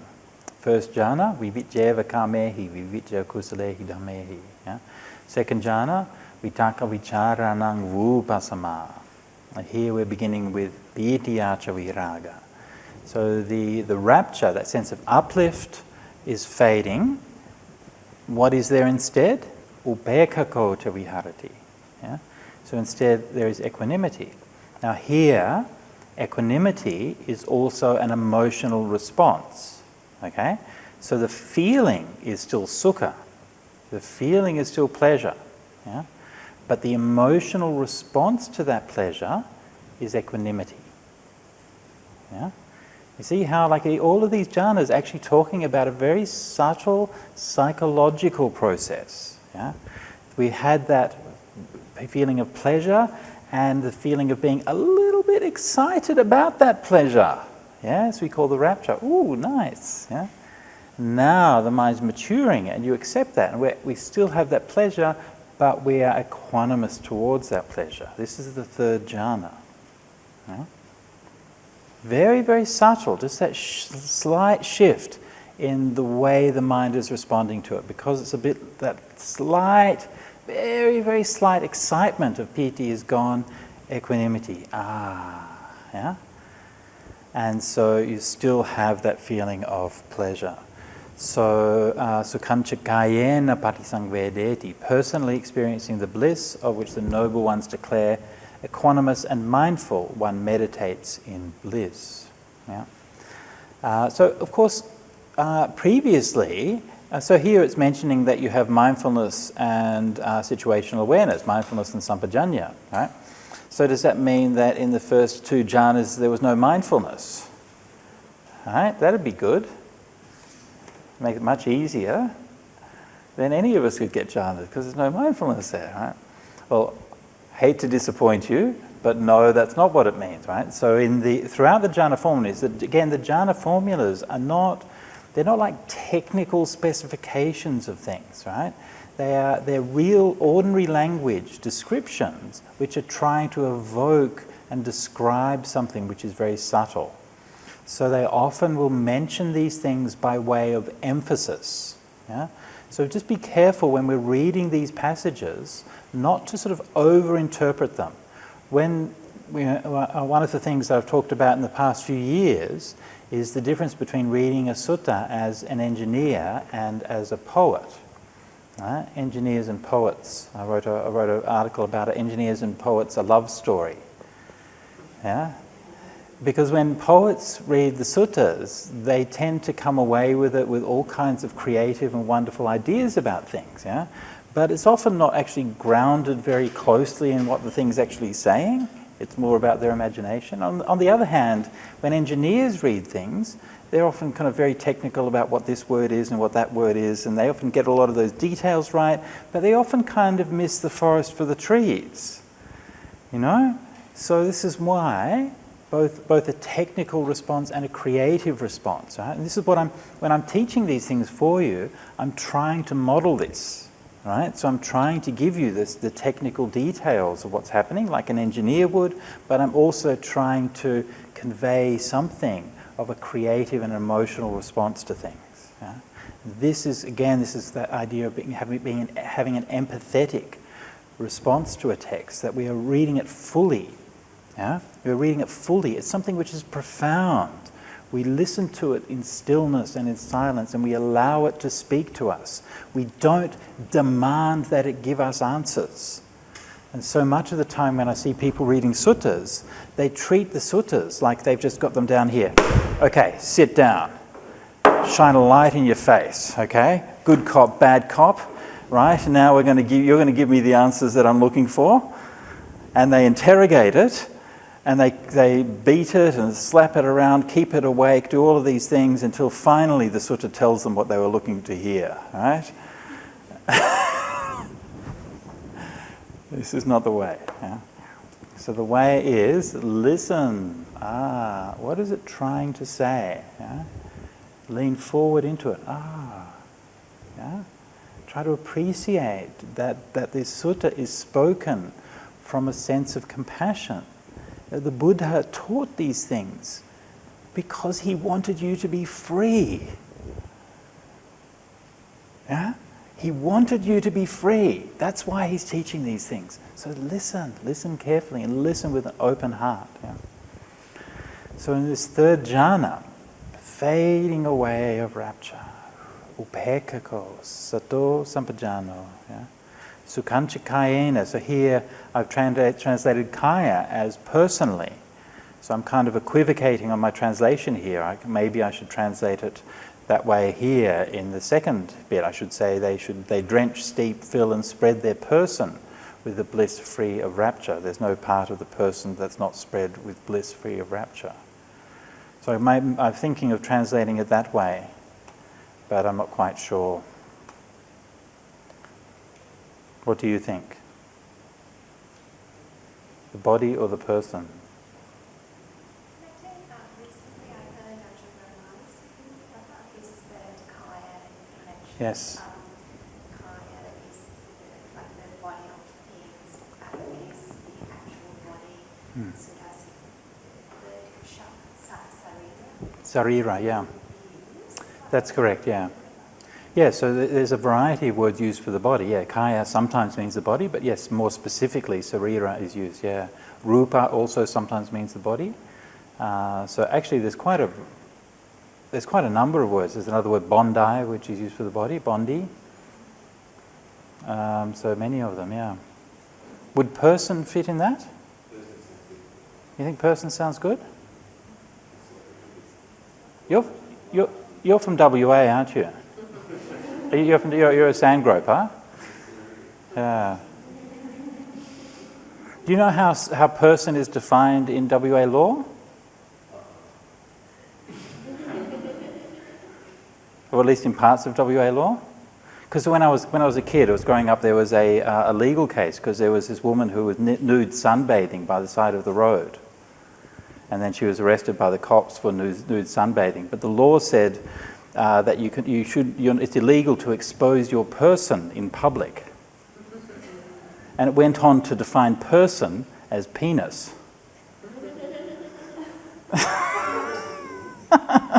So she got away. She was okay. That was fine. So anyway, sorry, that was completely inappropriate. But I always just remember that definition of how a person is defined in WA law. Yes. Well, at least in that part of the law, yeah. I don't know if it still is, but yeah, that's what it was.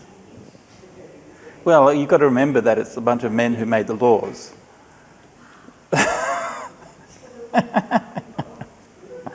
Sometimes these sexist laws can sort of, sometimes they can give you an out. I think so. I think you can take that out on the thing. Damit, if you're editing this, you can take that out. Thanks. So what's the pros and cons of each? Sorry. Well, body is more, I guess. I don't know. I mean, I guess the problem with person, the reason why I guess we're a bit reluctant, because it sometimes can sort of sound like yourself kind of thing. So this is why we're a bit reluctant to put that in there. Yeah. Right. Yeah. Yeah. Yeah, you could say something maybe like your field of perception. Yeah? Yeah. In some philosophy, there's a debate over what a person is. Right. And it can go in all kinds of different directions. Right. I think open a bunch of troubles that can go on. Well, exactly, right? Yeah, exactly. Anyway, look. So we don't have to solve that debate right now, but anyway, so this is the thing. So the fact, again, sort of listening to it empathetically, right? So the previous jhanas, then of course you already have sukha. Even long before the jhanas, and you're practicing, you still have sukha. Yeah, but here it says sukhancha kayena patisangvedeti. Yeah. Remember before I was saying that the idea of kaya in these passages is about that direct personal experience.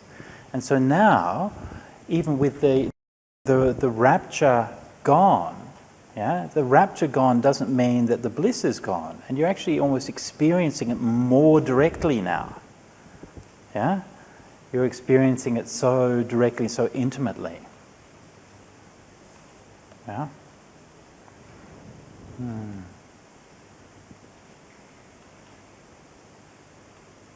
Upekhato satima sukhavihariti. All right? We good?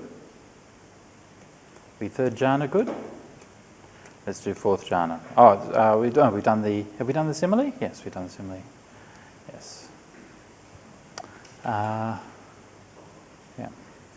Oh, so in the simile, just notice also the precision of it. In the second jhana, the stream of cool water welling up in the lake is like the rapture, right? So it's like the welling up of that water. So you can't actually see any like movement or anything like that, but it's still that kind of idea. It's welling up from inside. Whereas in the third jhana, then it's like completely still. So the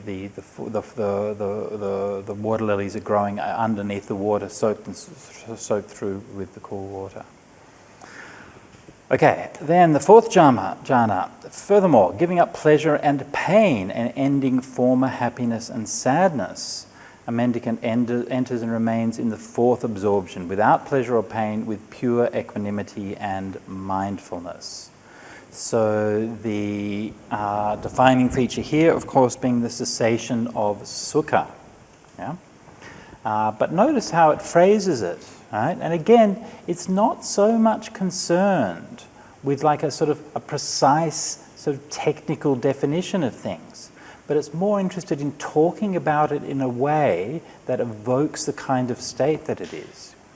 And so it talks about not just the ending of sukha, but the ending of sukha and dukkha. Why? Because they are a pair. Yeah? And this is that instability of sukha. Yeah? Even that purified sukha of the third jhana, which is based purely on equanimity, yeah? But still, even though you're watching that with equanimity, the sukha itself has this kind of attractive power. Yeah?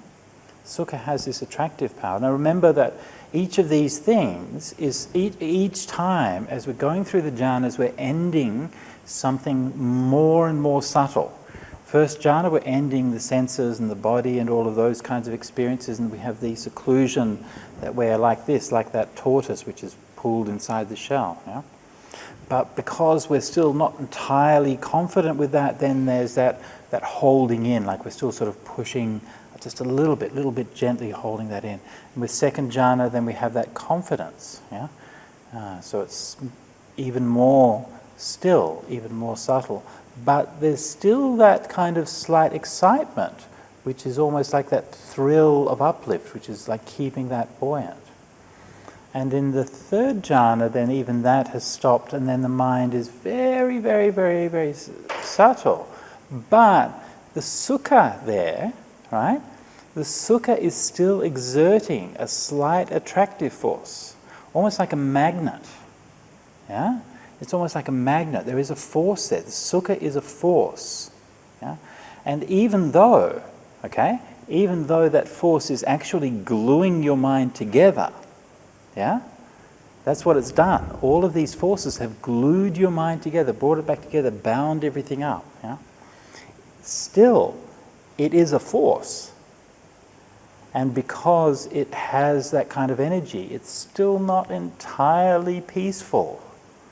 Yeah? So this is what's happening. Each stage as you're going through, your mind is like automatically letting go, recognizing those things that are less peaceful and then letting them go. This is the same process that each of you has been through every time you meditate.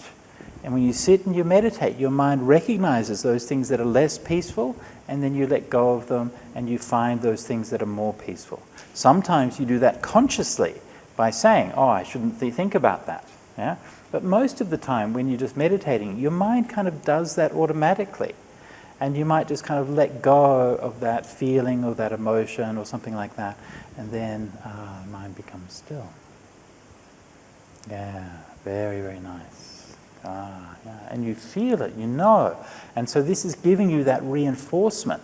Each time that happens, it's teaching your mind, yeah, that's the direction we want to go in. Yeah, you're getting that feedback. Yeah. And so this is pulling you along, and you're pulled by that tranquility, you're pulled by the rapture, you're pulled by the sukha, and you've been pulled all the way deep into that third jhana, and you're sitting there, and the mind is being pulled onto there with that third jhana. But that pull of sukha is still a pull. And it still has that flip side. Like if there's sukha, then eventually there's going to be dukkha. So it's still not 100% stable. So then the mind lets go even of that. Even that bliss is too stimulating. It's not entirely peaceful. So the mind lets go of that. Sukhassa ca pahana, dukkhassa ca pahana. Pubbeva somanasa domanasana ngattangama. And so this is again by way of reinforcement and by the thoroughness of it. Right? So we've seen that the sukha and dukkha can be physical and pain, or can be just general, any kind of pain and pleasure. But this is emphasizing especially that any both mental pain, mental pleasure, or mental pain, mental upsetness or sadness that you might have had previously, all of that is gone. Dukkhama sukhang, right? 3 times it mentions it, right? Sukhassa ca pahana, dukkhassa ca pahana, pubbeva somanasa domanasana ngattangama, adukkhama sukhang. 3 times. Yeah? It says there's no dukkha, no sukha. Yeah? Then upekha satipari sudhing. Yeah? So all that's left now is just that upekha, and the mindfulness. Of course, you've had these things again right from the beginning, right? So upekha came to prominence in the third jhana, but you had equanimity right from the beginning. I mean, if you didn't have some equanimity, your meditation wouldn't even proceed, right? You need to have some sense of centeredness and groundedness and equanimity. You can't just be too all over the place. So equanimity has been there from the beginning and is gradually growing, and now it comes to its fullness, right? Now mind doesn't even have a need for pleasure. There's no need to stick these things two together. Everything just stays where it is. Upekha satipari sudhing.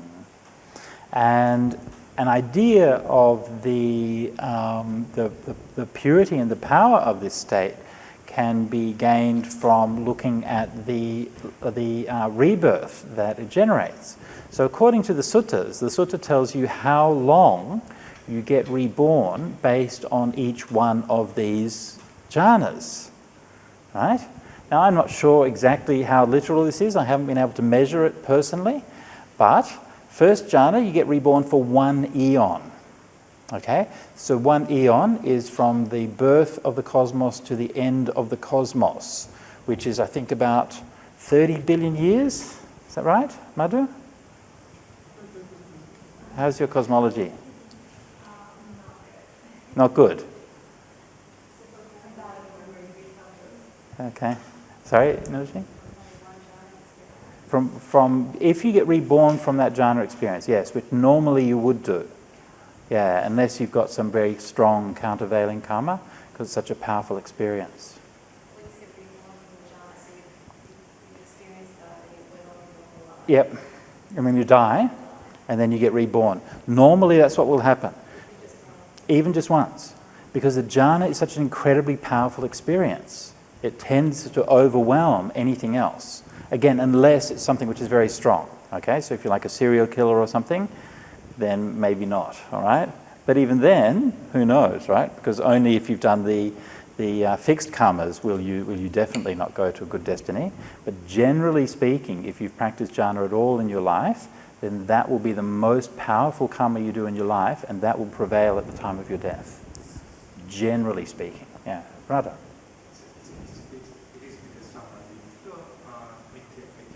Even either. Yeah, even if you practice jhana with wrong view, it will still be very powerful karma, right? You still get reborn in that realm, but you just won't develop the insight. Yeah. Sorry, Deepika. Oh, sorry. Ling. When you die, where do you go? Because you no longer have that body. Your body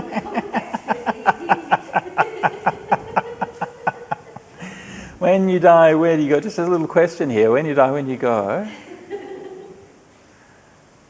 Well, where do you plan on going, Ling?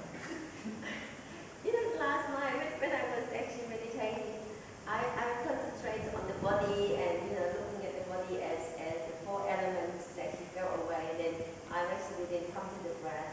And then I realized I cannot rely on the breath as well. When I die, the breath is actually not there. So where would that be?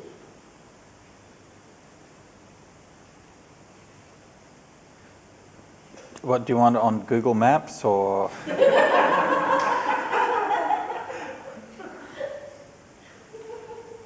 Because I think we've got it. Let me just see. I'm not sure if we actually did this, but I think we might have. Okay. Is that right? I'm not sure if it's not working. Maybe here I am.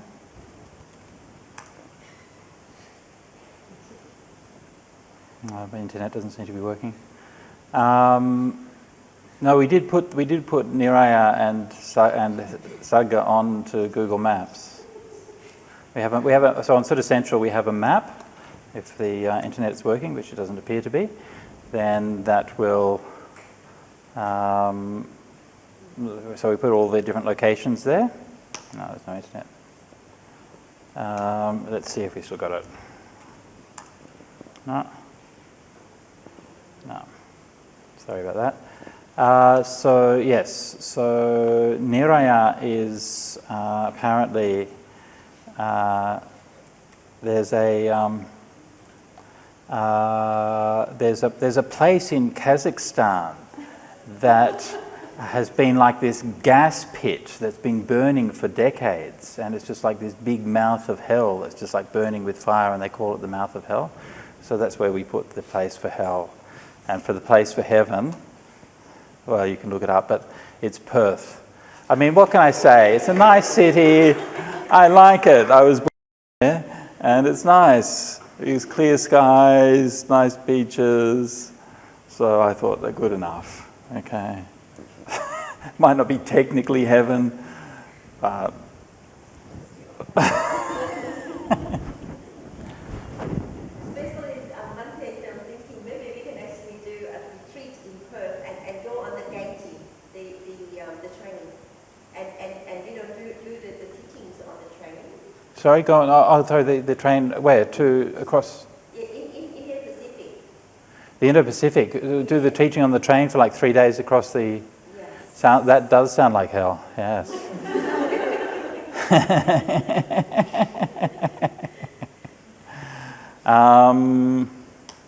Okay, well, tell me what it's like. Yeah. I mean, it would be interesting. Although I've actually driven across Australia many times, and I don't know, driving across is more fun, really, because you can stop where you like and look at things and so on. Yeah. You recently drove over to Adelaide, right? Yes. Yeah. In our electric car. In your electric car. Nice. Yeah. And Adelaide runs on electricity now, right? Mostly on solar?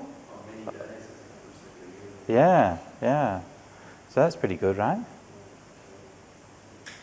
So anyway, how was Adelaide?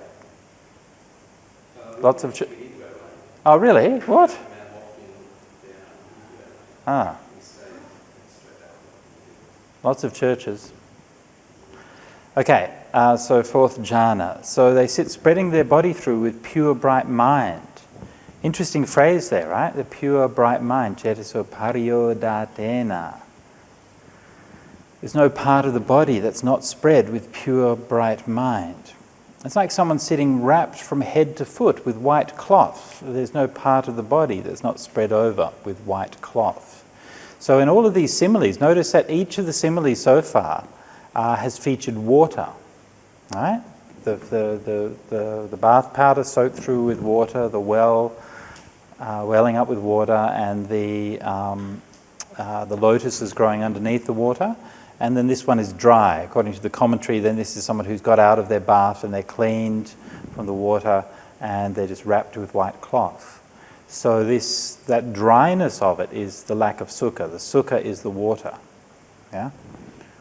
And so now it's just that wrapped with pure bright mind. Yeah. Yeah.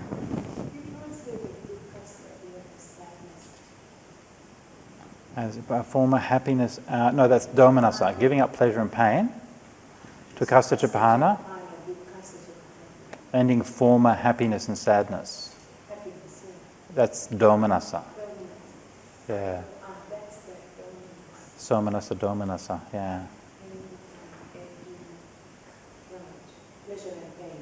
Yeah, pleasure, pain, happiness and sadness, yeah.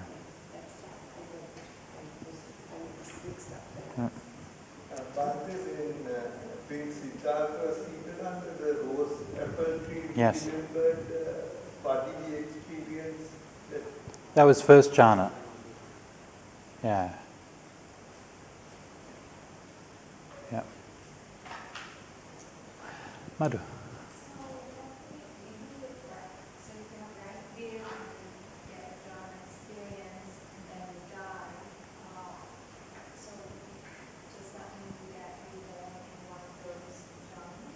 In the Brahma realms?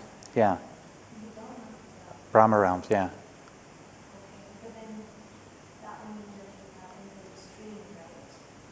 Possibly.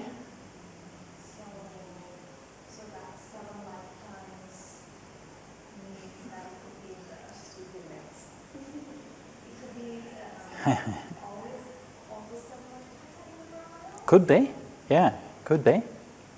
That would depend on the strength of your development of samadhi, right? So if you develop samadhi well, then you could develop the karma to be reborn for many times in those Brahma realms. Maybe if you just done it once, you would just be born for one lifetime. No, it doesn't work like that, yeah? So you would still, you're still like you can't, this kind of state that you're talking about, I mean, it's not like 100%, okay? But generally speaking, if you're practicing the Eightfold Path, and if you have right view and all of the other factors of the Eightfold Path, then when you have right samadhi, right, then you have fulfilled all of the factors of the Eightfold Path. Yeah? And so that means that you are basically one of those who is at least on the path to stream entry. Yeah? Now it's not as clearly defined as that, because you can't always define exactly what each one of those path factors is, right? I mean, you can talk about right view, but then right view is a spectrum, right? I mean, you might understand some things well and other things not well, and those kinds of things. And so each of those factors is still, it's hard to be 100% certain, but generally speaking, if you've fulfilled all of those factors of the Noble Eightfold Path, then this is what they call the Sotapatti Phala Sachikiryaya Patipanno, which is one who's practicing for the realization of the fruit of stream entry. And so somebody who's like that will become a stream enterer. So generally speaking, but if that's you, if that's the case, then you will attain stream entry in this life, right? Even if it's just before you die.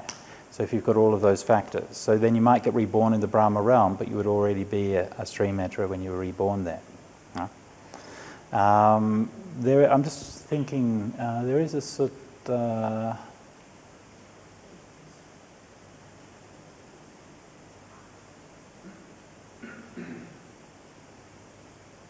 There is a sutta that talks about that. I just can't recall. I'm just trying to think of a keyword that would let me search for it. I think it's in the Anguttara 8 or something like that. Anyway, basically it says this is the difference between somebody who's practicing in Buddhism and someone who isn't, is that someone who's practicing in Buddhism, or someone who's not practicing Buddhism will practice the jhanas, get reborn in heaven, then afterwards they come back to the human realm.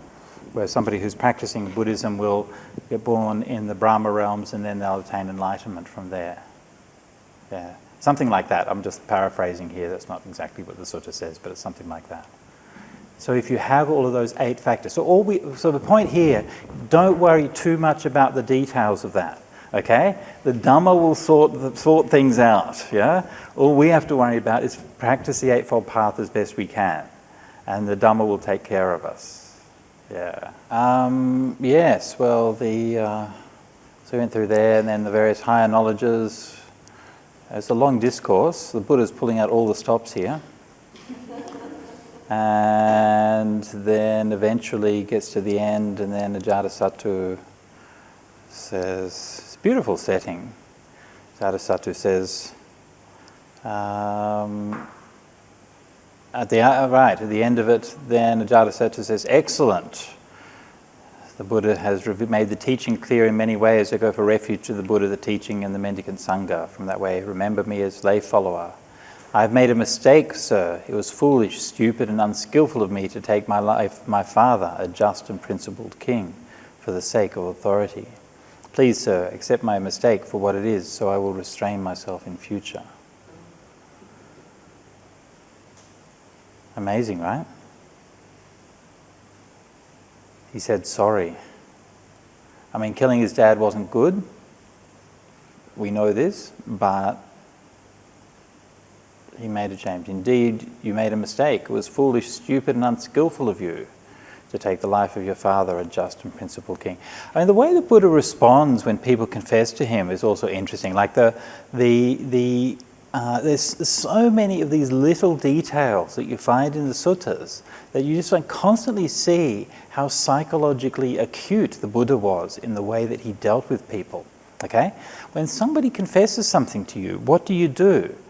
A lot of the time these days, if somebody says, "Oh, I'm sorry I made this mistake," you say, "Oh, don't worry about it. Oh, no, it was nothing. It wasn't that big of a deal, really." And what that shows is that you're not actually listening to them. Because they have displayed their vulnerability by coming to you and telling you about their mistake. Yeah? And they know that it was wrong. And by brushing it away and pretending that it's not wrong, you're trying to reassure them, but you're actually showing them that you're not hearing what they have to say. Yeah? So the Buddha always responds to say, "Yeah, I hear what you have to say. This is what you did. You're right.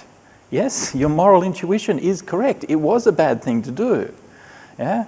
And he's not brushing away, he's not excusing it. Yeah? And once he's done that, now you've accepted that mistake. Now you're going to do better in the future. Yeah? Right? It is growth in the training of the Noble One to recognize a mistake for what it is, deal with it properly, and commit to restraint in the future. Yeah? Such a good example that the Buddha gives with all of these things. Then Ajatasattu go, "Okay, now I've got lots of things to do, I have to go. Look, I sympathize, okay? He was a king, he had lots of stuff." King go, and the king went, and afterwards the king is broken mendicants, he is ruined. If he had not taken the life of the father, a just and principled king, the stainless, immaculate vision of the Dhamma would have arisen him in that very seat. Yes. Anyway. Confession, and you had mentioned it a couple days ago in the Lena as well. What is that process like? I might never do this. Yeah, absolutely, yes. So normally we will confess every fortnight on the Apostata Day. And so we come, so typically if you're staying in a monastery, you will come with the other monks or the other nuns. You put your robes on, you bow to each other. So generally speaking, you'll pair off with one of the other monks or nuns. And that's completely random. You just do it with whoever happens to be around. So it's not done on seniority or anything like that. So if I'm the abbot of the monastery, then I'll just go and confess to whoever the most junior monk is or whoever's around. And so when we confess, now the way that they do it these days, people usually do it according to a formula, like a stereotype formula, which they recite in Pali, which kind of is okay, but I don't think is such a good idea, actually. But in the Buddhist day anyway, then you would confess whatever offences that you had committed. And so generally speaking, that you would say, oh, I did this offence. Now normally, most of the time if you confess an offence, it might be a small one. So you might say, well, I ate some food in the afternoon, or I did this or I did that. But when you confess it, you have to be specific about it. Okay, you have to say, it was at this time, I did this act, it was this class of offence. And I did it how many times you did it. And so you have to be very specific and very clear. And then if it's a confessable offence, then the person who you're speaking to says, I accept your offence. Do you see your offence, and will you restrain yourself in the future? And then the respondent says, Aiting sangvarisami, I shall restrain myself in the future. And then that's the end of it. So that's kind of cleared. Now if it's a more serious offence, then they might have to bring it to the Sangha, for the Sangha to discuss, or there might have to be other procedures involved as well. But generally speaking, that's what happens. Yeah. So, I mean, if it's something which is serious, then you should really confess it right away. If it's a minor thing, then we can wait until the fortnightly Uposatha to confess it. And the same for the bhikkhunis, right? Yeah, so exactly the same procedure. I think there's no difference in the bhikkhuni procedure for confession, yeah.